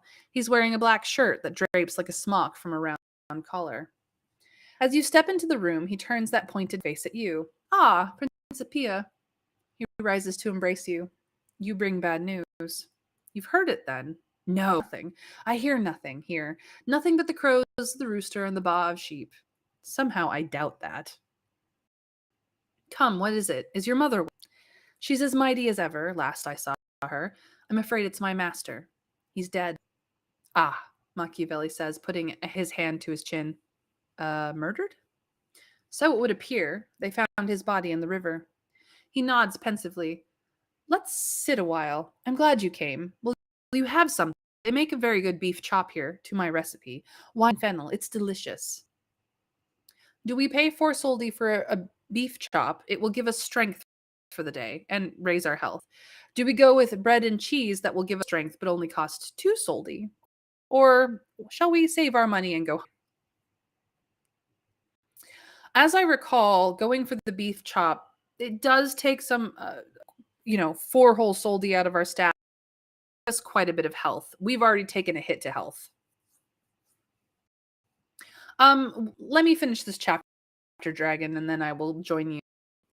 You're welcome to dink around our farm while I'm reading. We can at the very least get back to 50%, if not a little, with only paying 2 soldi. We can also just save our money. We know we have lots of things to pay for in the future. So.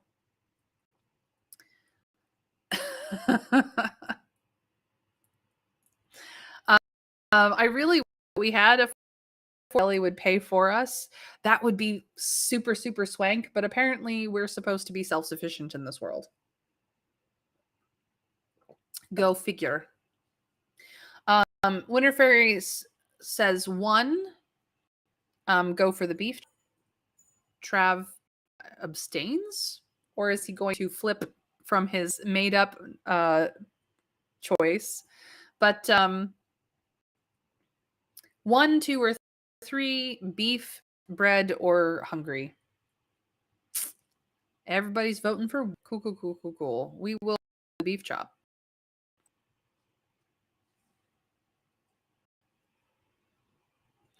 Dragon.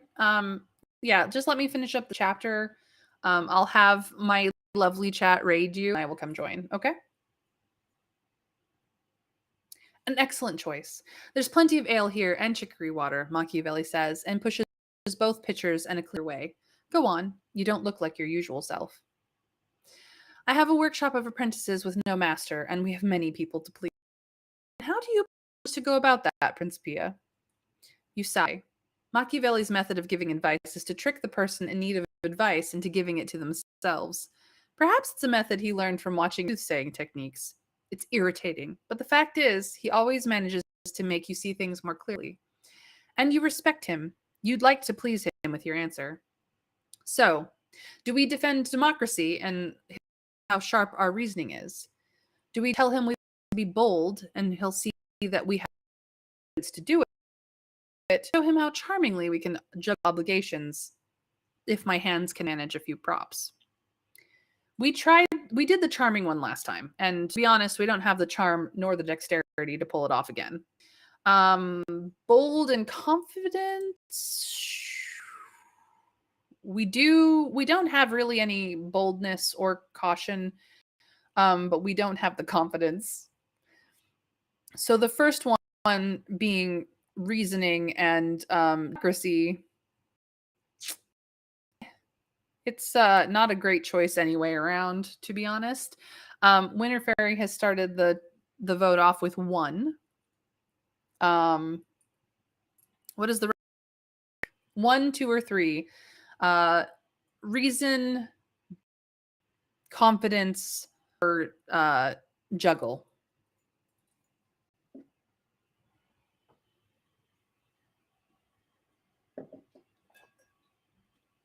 Reason, confidence, or juggle?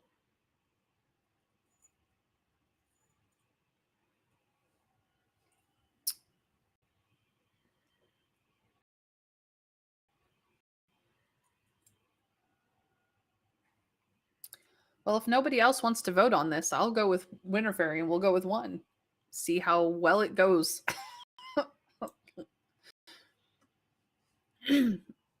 Nothing will help me if the people are against me, and luckily the favor of the people is easy to maintain, as all they ask is fairness and justice. If I'm on the people's side, then no one else can dare to attack me. He nods, smiling slowly. Very wise indeed. Now tell me, do you have any suspicions about who killed your master? You shake your head. None at all. He had no enemies, not as far as I know. You're missing something, Machiavelli said thoughtfully. A secret project. Yes, you say excitedly. A weapon for Alfonsina Orsini. I just learned about that. I met her on the road. Do you think someone could have killed the master over that? Alfonsina's weapon, if she ever gets it, will be a trifling thing. Leonardo's invented far nastier devices for worse, and yet he lives. You hear a great deal from the rooster and the sheep, I see. He smiles. I don't think Alfonsina's commission is what killed her. The truth is that I don't know what he was working on, just that there was something that occupied his. He had started when it came to other projects, and that wasn't like him. You mean he had another secret in addition to Alfonsina's commission? I'm starting to suspect your master had more secrets than any of us realized. How does that make you feel about your position in the workshop, Principia? Is it a blow to our confidence, but we'll adapt? Is it a blow to our confidence, but we're more determined than ever? Are we determined not to be like the master, no secrets, no lies, which is what we picked last time? Or are we willing to change and go to make sure we're never that deceitful? Hmm. Ability, stubbornness. Um, let's see here. I think this is adaptability versus stubbornness and possibly misanthropy versus goodwill.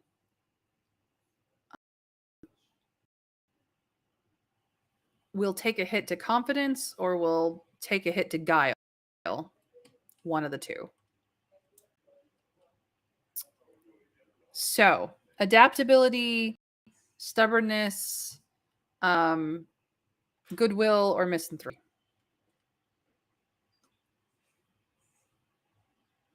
One we can't choose. Can't choose 3 or 4 since we're going guile. But Winter Fairy says take the hit to guile because we have guile. Honestly, though, I think we should just take the hit to confidence. Frank, we're kind of specializing a bit more in this run than we did before. But 1, 3, 4. I think we're already starting more ability.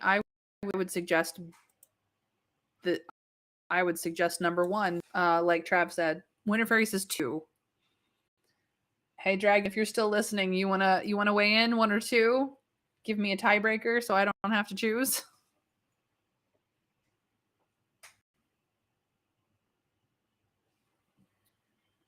I'm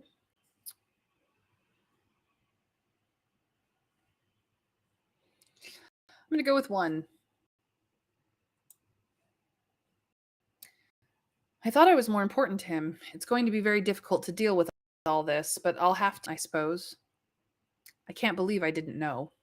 Oh, he kept things from the whole workshop. Piero was always there to do extra work to make the master look good. What your Piero suspected, I don't know. He's not my Piero, you retort. Piero, if you ask me. Keep a close eye on that one. I have no idea where his loyalties are now that the master is dead. And what do you think of Fiammetta? Fiammetta? I know precisely where her loyalties are, with herself. That means you can trust her, because you know you can never trust her. Predictable people are safe people. The thought that anyone would describe Fiammetta as safe makes you snort. She hated the master, you say, but that doesn't mean she killed him. No, as I said, you know where you stand with that one. Unless a very good act. You nod, as usual. A brief conversation with Machiavelli has a lot to think about. A peddler at the door makes an awful racket, arguing with the woman who runs the tavern. Let me see if I can sort, he says. Come and see me again soon, Principia, and bring me news. I wish I could be there with you today to honor your master. You nod and stand when he stands. Thank you. And remember, Principia, the Medici family is as dangerous as an adder. If you lose favor with them, you could find yourself in exile like me. The peddler is blocking the doorway, screaming and brandishing a pan. Go out the back door, Machiavelli says. Pull out my secret tunnel. It lets out in my... Don't look so astonished. I never go anywhere these days without a secret exit. Go on. And Principia? Yes, you say, turning back. Don't forget to visit your mother. She worries. Into the tunnel. You open the heavy door to the tunnel. It's very dark, lit only by a few gray top to break the shadows here and there. Barrels and casks line one wall. It's cool and quiet, and you have to wonder whether Machiavelli really this place for escape. Perhaps he just hear himself a place to prepare for the challenges of the bright and noisy world above, as you must prepare. I'm ready, loud, and the round stone walls seem to swallow your words. Here, alone in the dark, you can admit something you haven't been able to put into words in the light. So, are we attracted to Fiammetta, Andrea, Piero, Giulia? We're not sure we want to run the workshop on our own, which I think was our choice last time. We're not sure we can work with Piero and Fiammetta, or I know I'm not a great artist, but I'm confident I'm good enough for what lies ahead. Well, we know we don't have confidence. So, what is our choice? 1, 2, 3, 4, 5, 6, 7. Fiammetta, Andrea, Giulia,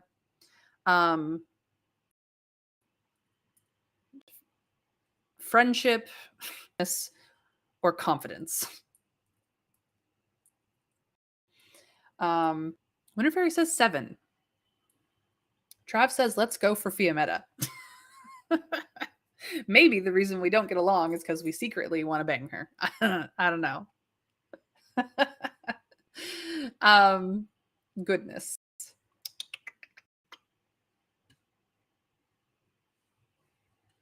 You guys have left it up to me. Ay.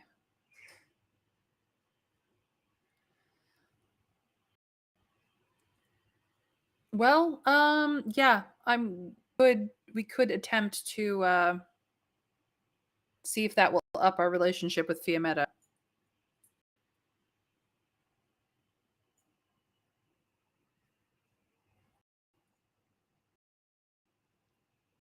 Sure, let's go for it. You hardly realize you've spoken aloud until you hear the words echo back to you. Smiling behavior, you step forward. You're nearly through the tunnel, and then you freeze. The figure in the cloak and the wide-brimmed hat stands in the shadows. They almost look as if they're made of shadows. Who are you? You say in a voice that sounds a little more like a squeak than you intended. The figure says nothing but steps forward into the light and puts one gloved finger to its lips. With the other hand, it holds out a scrap of paper. You take the paper and hold it up to a of light. Blank. Then you look at the figure. They vanished. You can only say, damn it! Would you please stop doing that? Or until we meet again, which is what we chose last time. So, 1, 2, or 3, misanthropy, something charm. Misanthropy, goodwill charm? Not entirely certain. 1, 2, or 3. Winter Fairy wants to cuss at the supernatural being. Anyone else want to weigh in on our choice here? 1, 2, or 3.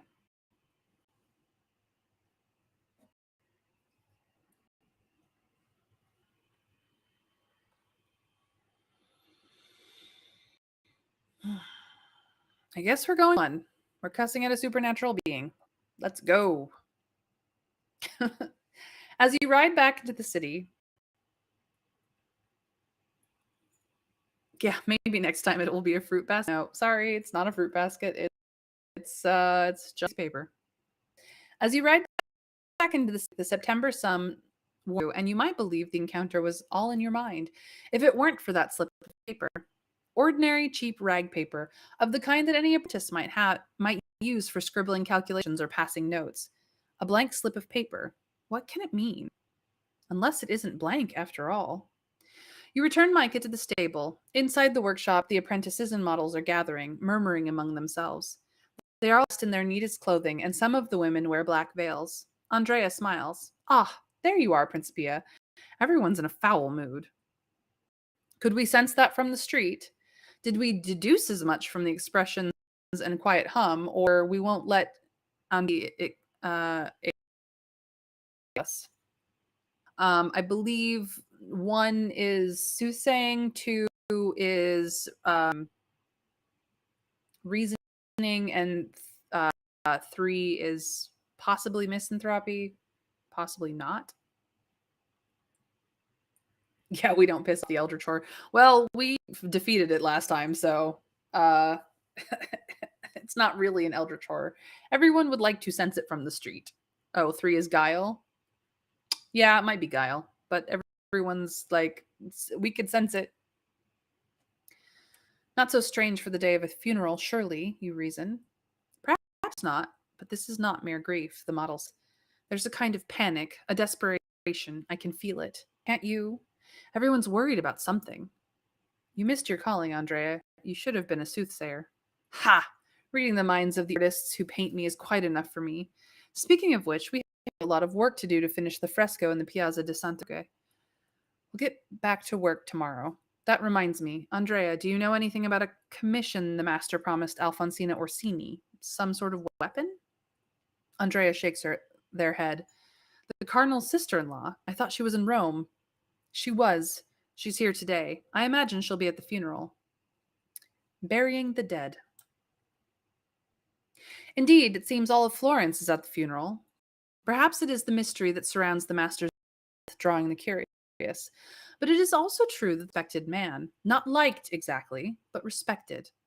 As you join the crowds heading to the church, you find yourself beside a tall, handsome man who nods his head to you in the fashion you are starting to recognize, the acknowledgement of your loss and of your grief. You know who he must be immediately. There are plenty of men in Florence with very dark skin, but there are fewer men of any complexion who can afford a doublet of that rich black brocade threaded with gold, or a black velvet cap trimmed with pearls. And there are fewer still whose every step is echoed by men standing at a little distance, men with sour faces and their hands on their belts. Bodyguards. Your Highness, you say with a small bow. Henrique of Congo. Henrique qui nous amabeva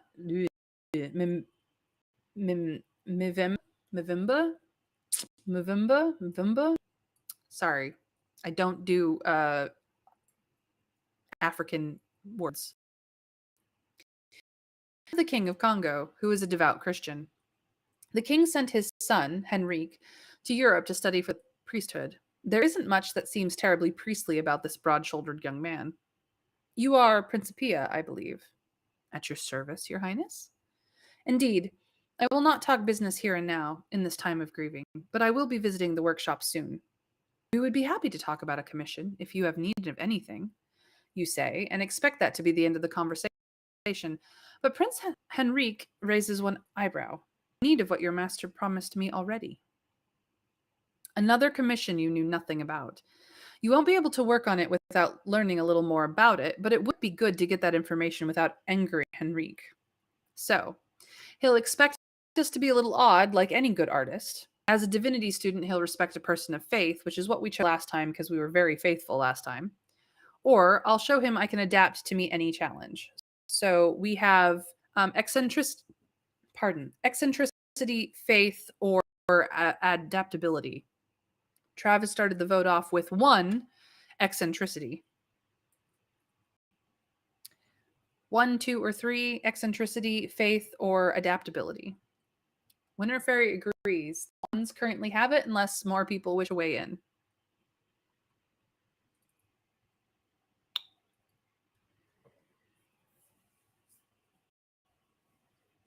One it is. He'll expect us to be a little odd, like any good artist. You scratch into the distance, hoping to look distracted by esoteric things. Your Highness, I would be able to tell you precisely how far we are on your commission if I had my memory bees with me, but of course, I leave the hive back at the workshop. An uncluttered mind is a productive mind, you know. So if you find me, he smiles indulgently, and see that the workshop will be no less creative in the master's absence. Perhaps you can search your master's notes for. He steps closer to you so as not overheard. For a flying machine. Something I could take to my father in Congo. I want to build an inspired nation, a nation that inspires. He doesn't sound quite like someone who plans to spend the rest of his life in quiet prayer. Of course, you say. He promised it by a week from today. Have no fear. I have every intention of paying the 3 florins as promised. But can you keep the master's promise in return? After the funeral. The workshop has a great deal of work to do, it seems, but not today. In the late afternoon, after a somber service, the mourners into the streets. Even the dogs get more boisterous, racing through the golden streets and clattering up and down stairways. It's as if the city was holding its breath while the master was put to rest. You lose sight of Piero and Fiammetta in the crowds, but perhaps it's best for the workshop's public image if each makes an appearance else somewhere. The people want to see that the workshop has a future. Principia! Someone is calling you from within an open courtyard tavern. You stand on your toes and peer into the crowd. It's Gulia. She's calling you over. Gulia came from a family that was not quite ridiculously wealthy, but had been respectable, unlike yours. And no one would ever let Gulia forget it. She learned early on that there was no way to please her parents or her many aunts and uncles, so she stopped trying. She made her way on her own, and there's always a kind of wariness behind her blustery good cheer. When Julia were both you encouraged each other in them. Now that you're rising the workshop and Gulia understands the city's politics like no one else, it can surprise you both when something reminds you that you have learned a great deal in your separate fields. Are the two of you such good friends? Criticism about him tempered with her gregarious cheer. We respect each other's eccentricities.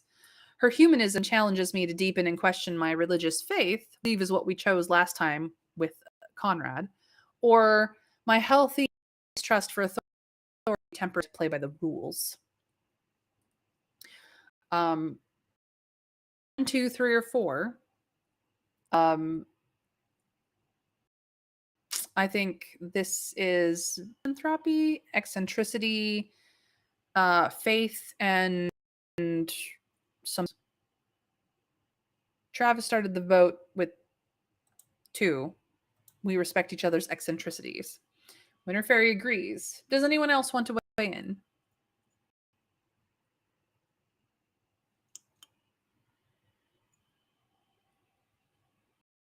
Have it. We respect each other's eccentricities. Gulia never bats an eye at your incantations, unusual clothing, or all-night adventures, and you don't interfere with her love of parties and politics. Although your mother has always sighed and chuckled and elbowed you in the ribs about the possibility of a relationship between the two of you, you've been adamant that you're friends, and maybe a little worried that Stella and her farce have something out. Are your feelings for Gulia purely platonic now, or would you like to a different relationship? So, would we like a relationship other than friendship? Life's too short for caution. Would we like it because life's too short to be stubborn? Do we not want to pursue a relationship other than friendship because we want to be bold and find someone we haven't known for? Or do we not want to pursue a relationship other than friendship because we don't want to get stuck in a rut for our life? So, caution, stubbornness, bold, or rut? We went almost on Conrad last time, and Gulia is the version is basically the female version of Conrad. So, Trav says 4. Winter Fairy says 3.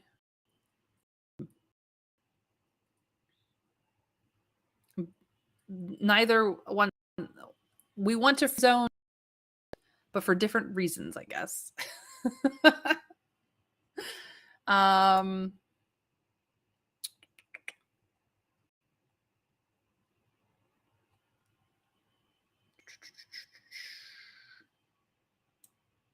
anyone else want to weigh in so that I don't have to?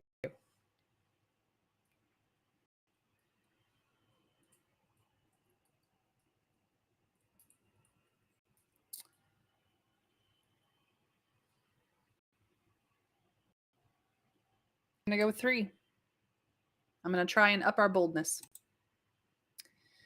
Julia kisses you on each cheek and puts one arm around you as you walk together through the crowd. You've always been affectionate friends, and you're pillar in dark times like today. She navigates back through the crowd to a table full of friends, acquaintances, and a few strangers.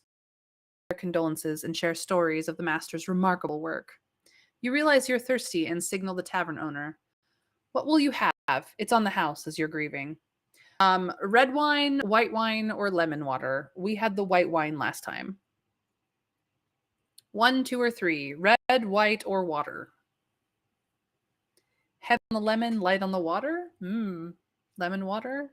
Lemon water. We're going with the water. The master swore by the restorative power of lemons and was known to walk through the workshop sucking on a bit of rind. They always remind you of the groves outside the city walls where you used to run as a child.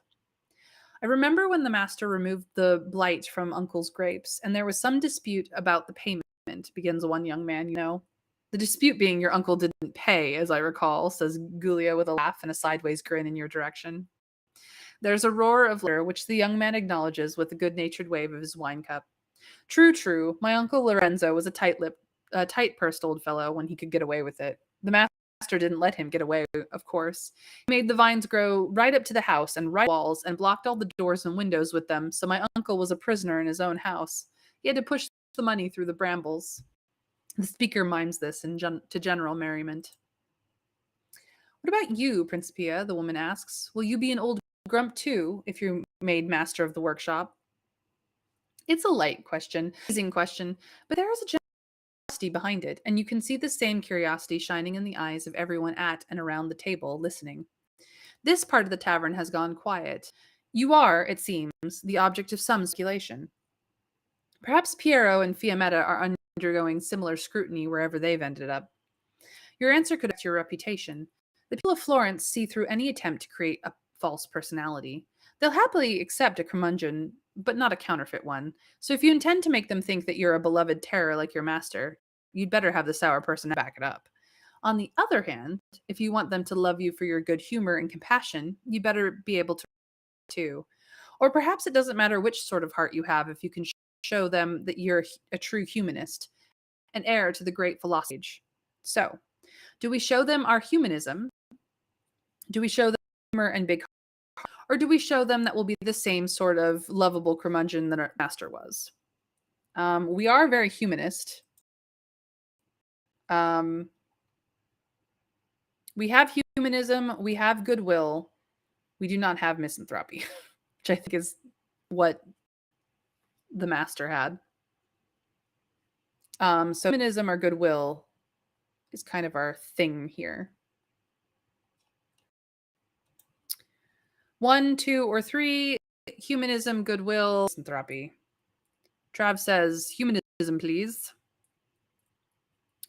What does the rest of chat think? Please tell me. Winterfairy also says humanism. We're going with humanism. Thoughtfulness can be mistaken for grumpiness, you say with a smile. The fact that the master was occupied with the great problems of our age, as am I. And what problems would those be? An old woman asks skeptically. You spread your hands wide. As Terence says, I am a human being, and I think nothing human is alien to me. All matters from making a good broom to brewing a good ale are worthy of study. I intend to be a thinker employed in the greatest works there can be, which is the service of humanity. Gulia smiles at you. The old woman fixes you with her eye. Service! Well, I'd rather a servant with a good heart than one with a smile always on their lip. That's true. Hear, hear, says a student, raising a glass. As you leave the tavern, the shadows are long. You peer into every alley, but there's no sign of your strange friend in the broad-brimmed hat. Up the rickety staircase to your room over the workshop, it's a Spartan place. The only real made thing in it is the bedstead we carved ourselves, all covered in magic sigils, the endlessly burning candle made of our own mixtures and spells, or the chest of drawers we animate to help us find our things. This is soothsaying, alchemy, or animation. We have kind of gone mostly in on soothsaying. We have a little bit of animation as well, or we could take candle as we did last time and up our alchemy just a touch. 1, 2, or 3. Bed, candle, drawers. What shall we have that is all ours that we made ourselves?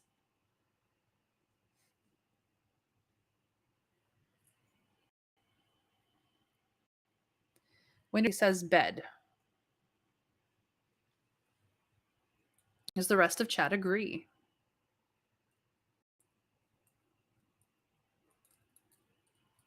Trav says drawers because it's a pain to find that missing sock. It really is. It really, really. Unless somebody else wants to weigh in, I guess it's up to me whether I decide to go towards soothsaying or towards.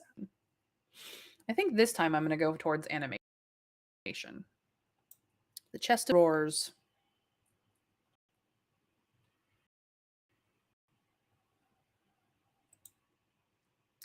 The chest looks like a solid box, decorated with geometric patterns of inlaid lighter wood, sitting against one wall. There's no lock and no key. If you, and only you, put your hand on the curved top or ask the chest politely, the front panel falls to the floor, revealing 9 small drawers. The one containing the item you seek will open for you. It's not the complicated animation you've ever performed, but it's terribly useful. Light a small tallow candle on the desk. You flop down on the sagging straw-filled mattress on your little bed. Just as you close your eyes, you hear something at the window. It's not a moth or a bat or a squirrel. Someone is opening your window shutter from the outside. Whatever you do here could be dangerous. Do we use our soothsaying to learn what we can about who it is and why they're doing it? Do we spring to the window to try to prevent them? Do we enchant the window shutter to fly loose, which will teach whoever it is? Or are we strong enough to push the shutter out suddenly and give whoever it is a good thwack?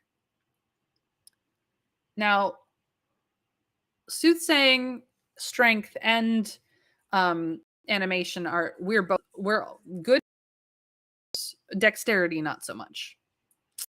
So 1, 2, 3, or 4. Soothsaying, dexterity, animation, or strength. Trav says 1, because who is it? Who is it going to be when they get the thief? Also, it's harmless and doesn't hurt Dangereux, which would be a bad idea. Yes, it would be very bad if we hurt her.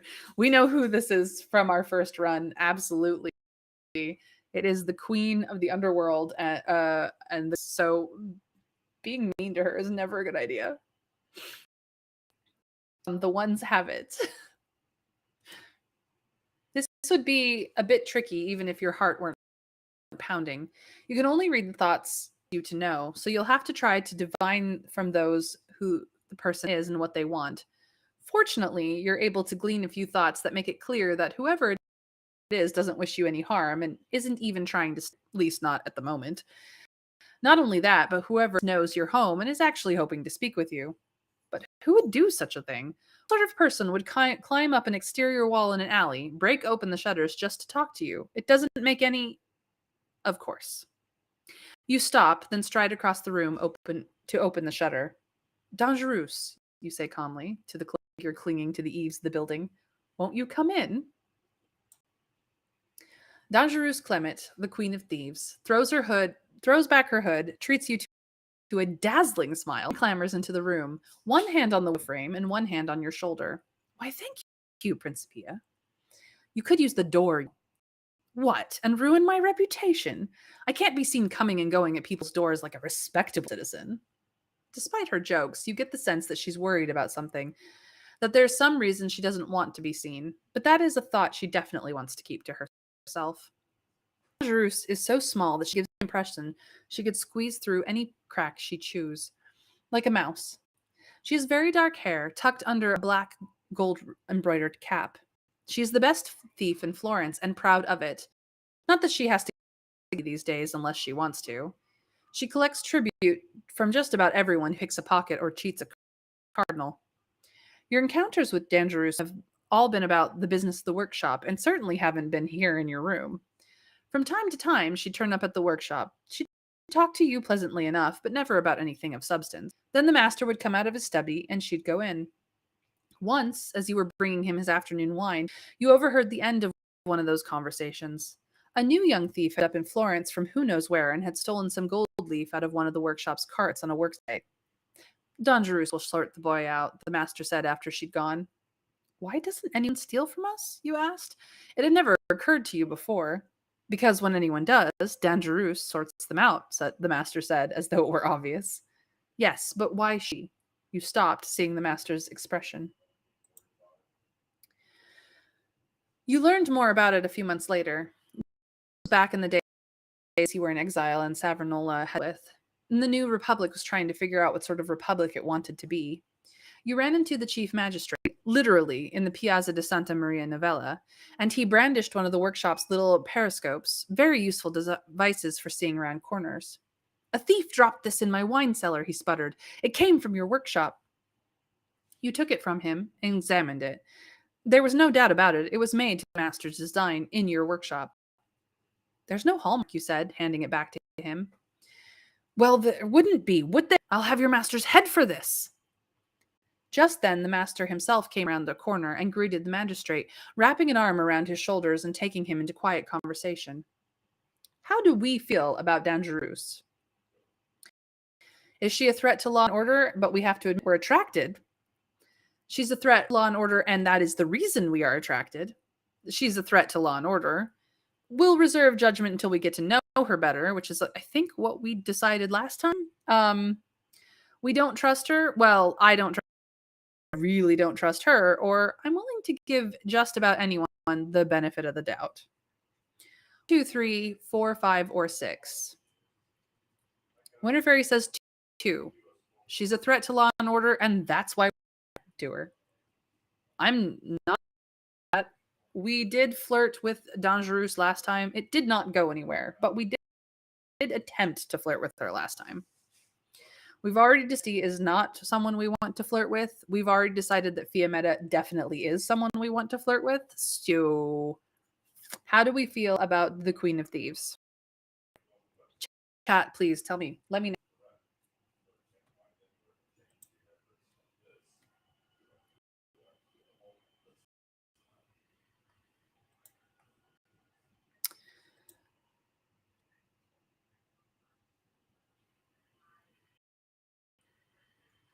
We decided that we reserved judgment until we got to know her better last time.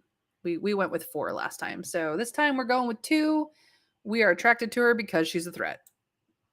Until now, you've never been in a room alone with Dangerous. Strangely, she's the one who looks nervous. Why are you here, Dangerous? She removes her glove finger at a time.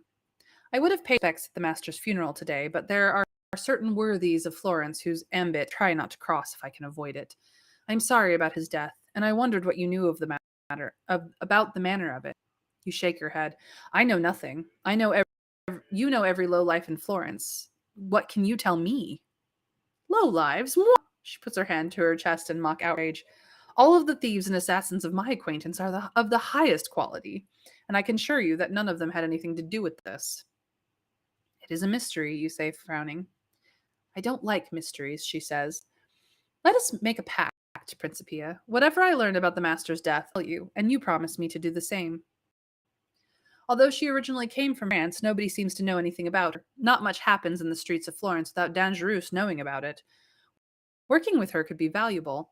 Then again, you might learn something that you want secret, and if you make her a promise, break it, and she finds out about it, she'll make you sorry.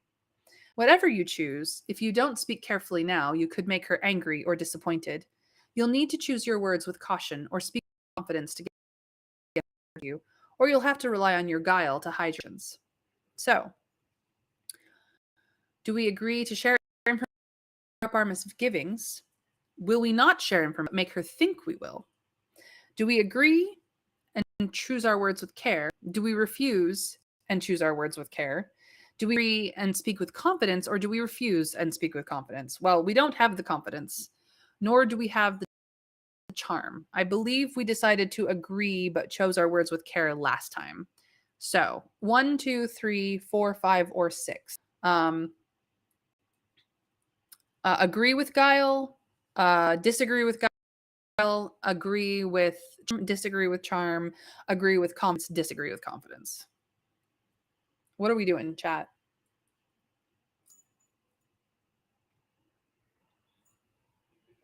One, two, three, four, 5, or 6.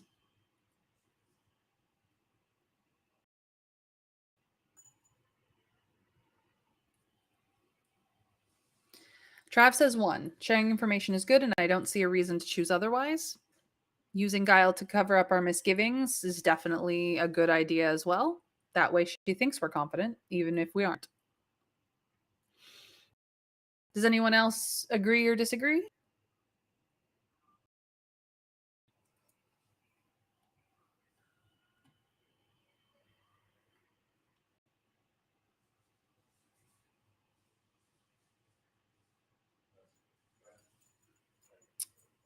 Winter Fairy agrees, so we will agree to share information and cover up our misgivings. That sounds like a fine arrangement. If I hear anything, I'll tell you right away. Dangerous smiles and puts out her hand. Agreed. And with that, she's gone, back out the window and into the night. You flop down on your bed, and before you can finish a long sigh, Dangerous appears again at the window. Almost forgot. I'm still expecting that impermeable vault a week from today, as promised. I'll pay Lawrence, just as I promised the master. I will not be pleased if there is a delay. This time, when she disappears, she leaves you with your mouth hanging open. Another commission. How many secret commissions did your master take on? Something must have been making him distracted in his final days, or nervous about the future of the workshop. Perhaps both. If only you knew how to find his secrets. A thought strikes you, and you walk over to the little tallow candle, which is guttering and smoking. You still have the paper you got from the strange figure in the hat and cloak in Machiavelli's tunnel. You hold the paper over the flame, but no writing appears. Not then. You know there's a potion that can reveal hidden writing, but you've never made it, and you don't have the recipe. There are certain ingredients that are likely, though, given their qualities, and a little trial and error never hurt anyone.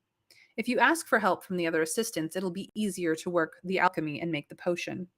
Piero always listened to the master and filed every bit of information away in his quiet manner. He'll have some good ideas about the alchemy, and he might even have some thoughts on about the master's plans. Fiammetta is a brilliant thing, and her irreverence when it comes to the master might help you uncover the man's secrets. And you'd like to get her. Both Piero and Fiammetta might be able to obtain or pay for supplies, but that means sharing whatever secret the paper reveals with one or more of your rivals. The more you can work on your own, the more credit you'll get for your successes. The more you can work with others, the easier it will be to succeed. First of all, we know that Piero is the alchemist. Fiammetta is the animator. If we ask Piero for help, he would be the best bet to get it done. If we ask Fiammetta for help, we could probably figure it out together. If we ask them both for help, that is the choice that we made the last time. And if we do this on our own,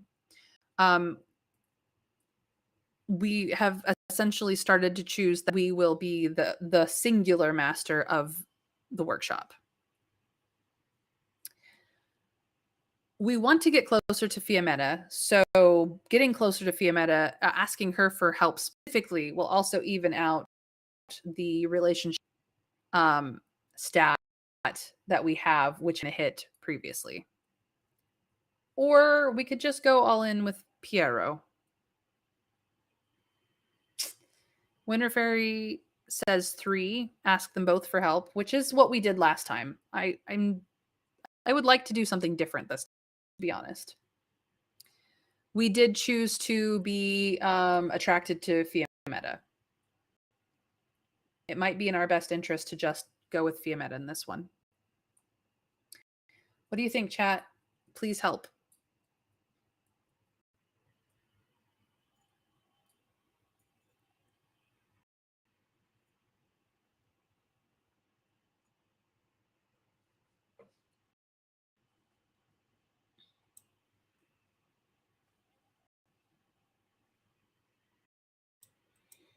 For Piero, Fiammetta, both, or no one. Trav says 2, although we should all together just on general principles. It's objective. It's the objection. I agree, as I said, but we've kind of chosen Fiammetta, and if we choose both, the relationship will not both rise. So we agreed with Piero earlier. This would at least even it out. I think I'm going to go with 2. I know it's not the smartest decision we could make in this moment, but I think it's the way we need to go, fortunately. You leave your room and go back down to the workshop. There are a few lamps burning as the apprentices work. Tomorrow you'll have to decide which commissions to try and complete and how to make sure they get done. You poke your head in and see Andrea posing as Venus draped in white. An apprentice you don't know is sketching them. Has anyone seen Fiammetta? Andrea somehow manages to convey the meaning of a shrug without moving a muscle. But you hear Fiammetta's voice behind you. Why? What's going on, Principia? You jump and turn around. Nothing. I just wanted your advice on something. Can we go into the master's studio? Fiammetta looks skeptical, but nods. The master's studio. You walk into the little room, up a staircase in one corner of the workshop. It smells of wax and clay and of old manuscripts, which lie curled on most available surfaces. Fiammetta looks even more jumpy than usual in the master's inner sanctum. A candle, leaning on different desks and shelves, knocking things off and leaning on something else. This place makes me shudder, she says. Let's get this over with. What is this about, Principia? You rub your hands through your hair. Well, it's about the master, as it happens. A stranger handed me a note, and I have a strong feeling that it has something to do with the master. It couldn't be a coincidence, could it? Getting this note on the day of his death? What stranger? Who? Fiammetta demands. You hesitate. Thinking of the figure in the broad-brimmed hat makes you shiver, and there's no reason to describe your encounters with it. I didn't see the person's face. I know nothing about who they might be, believe me, and the note is blank. What do you mean blank? Fiammetta asks. You hold out the note. She holds the note up to the candlelight. I've already thought of that. If it's invisible ink, we need a potion to reveal it. She hands you back the note and knocks more dusty instruments off the shelves. She springs back from them as if they were spiders. Well, let me think about this. We need some sort of base for the potion. One can't go wrong with wine. Cheap wine, of course. No sense pouring the good stuff on a bit of rag paper. Shrug. All right, but what will we use to reveal what's hidden? The only alchemical ingredient I know that does that is oil of vitriol, but that will eat the paper. This is magic, not cookery, Principia. We can use our alchemical skill to hold back the oil of vitriol's corrosive quantities. With the two of us working together, we can do it, I think. Or I suppose we could add some powdered mandrake to counteract the oil of vitriol? Pfft, all right. If we have to, we can pay the apothecary 12 soldies for a mandrake. That's 6 soldi each. If we really so little faith in our magic, we could add heartsease plucked by. The only place nearby you'd be likely to find that tonight is in the Medici Palace garden, and getting caught sneaking around there wouldn't be great for your relations with that family. Are you bold enough to sneak into the garden quickly without getting caught? So it comes down to how much faith you have in your own alchemical skill and in Fiammetta's. Do we rely on the alchemical skill, knowing we don't actually have the alchemy for it? Does Fiammetta and I buy mandrake, which will cost us 6 soldi, or do we try to sneak into the Medici garden and pluck the leaf, which we may in fact have the guile for?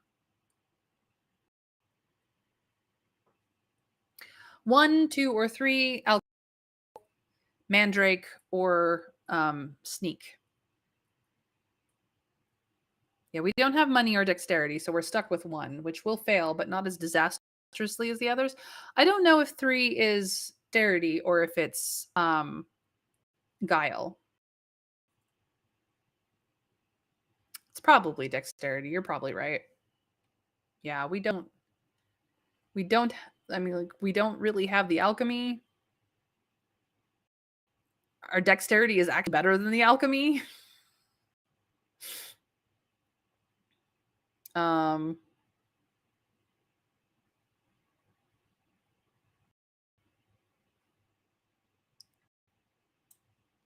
one, two, alchemy, mandrake, garden. 1, 2, or 3. Come on, chat. What are we doing? Trav has already started the vote with 1.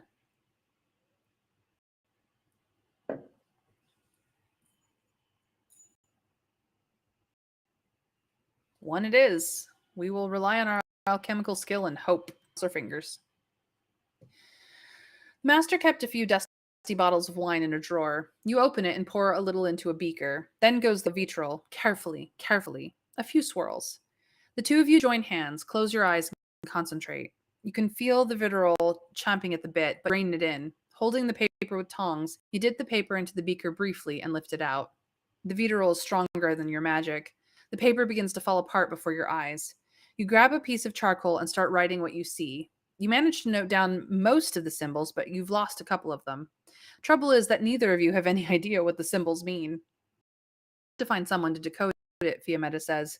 Soothsayers have a knack for decoding. Your mother never has, being barely literate herself, but if there's anyone in Florence who can decode this, your mother will know who it is. My mother might know someone, you muse, hardly realizing you've spoken it aloud. Then tomorrow, you cringe. This ought to be fun. End of chapter 2. So yes, it took a bit of time to finish up chapter 2, but we did it. We did it. We're 2 chapters in today. We have 53% health and a 55% workshop morale. We have 2 lira at the moment to our name, which is about 40 soldi. The workshop is running low on supplies, but we're okay for the moment. The fresco has not begun because we will start it in chapter 3. We have gone in saying a bit of animation, and we're terrible at alchemy, clearly. We are somewhat reasoned, not very artistic, not dexterous and confident. We have guile and we have strength. We're adaptable, eccentric, neither bold nor cautious, with goodwill, humanism, and democracy on our side. We have some relationships, mostly-ish positive. Fiametta is still going down. Oh dear. Piero is going up. Andrea is on. Mom likes us. Machiavelli likes us. Dangerous likes us. Our bestie, not so happy. Alfonsina Orsini likes us. Henrique of the Congo. And we have gained a bit of respect from the people. So that is where we're at the end of stream today. We have gained no further achievements. The reveal all symbols from the mysterious note was what we had last time. So we will pick up here tomorrow and hopefully get through chapters 3 and 4. So thank you everyone for sticking around. This has been fun. I'm going to end my stream here. Do we have someone to raid? Yes. Dragon is playing Stardew Valley, and I will be joining him very shortly. So if everyone joins me over there, you'll get to hear more of me. Or, you know. Here we go. Here we go. Raiding, raiding, raiding, raiding. It's going to be fun to raid. And off we go. Ta-da!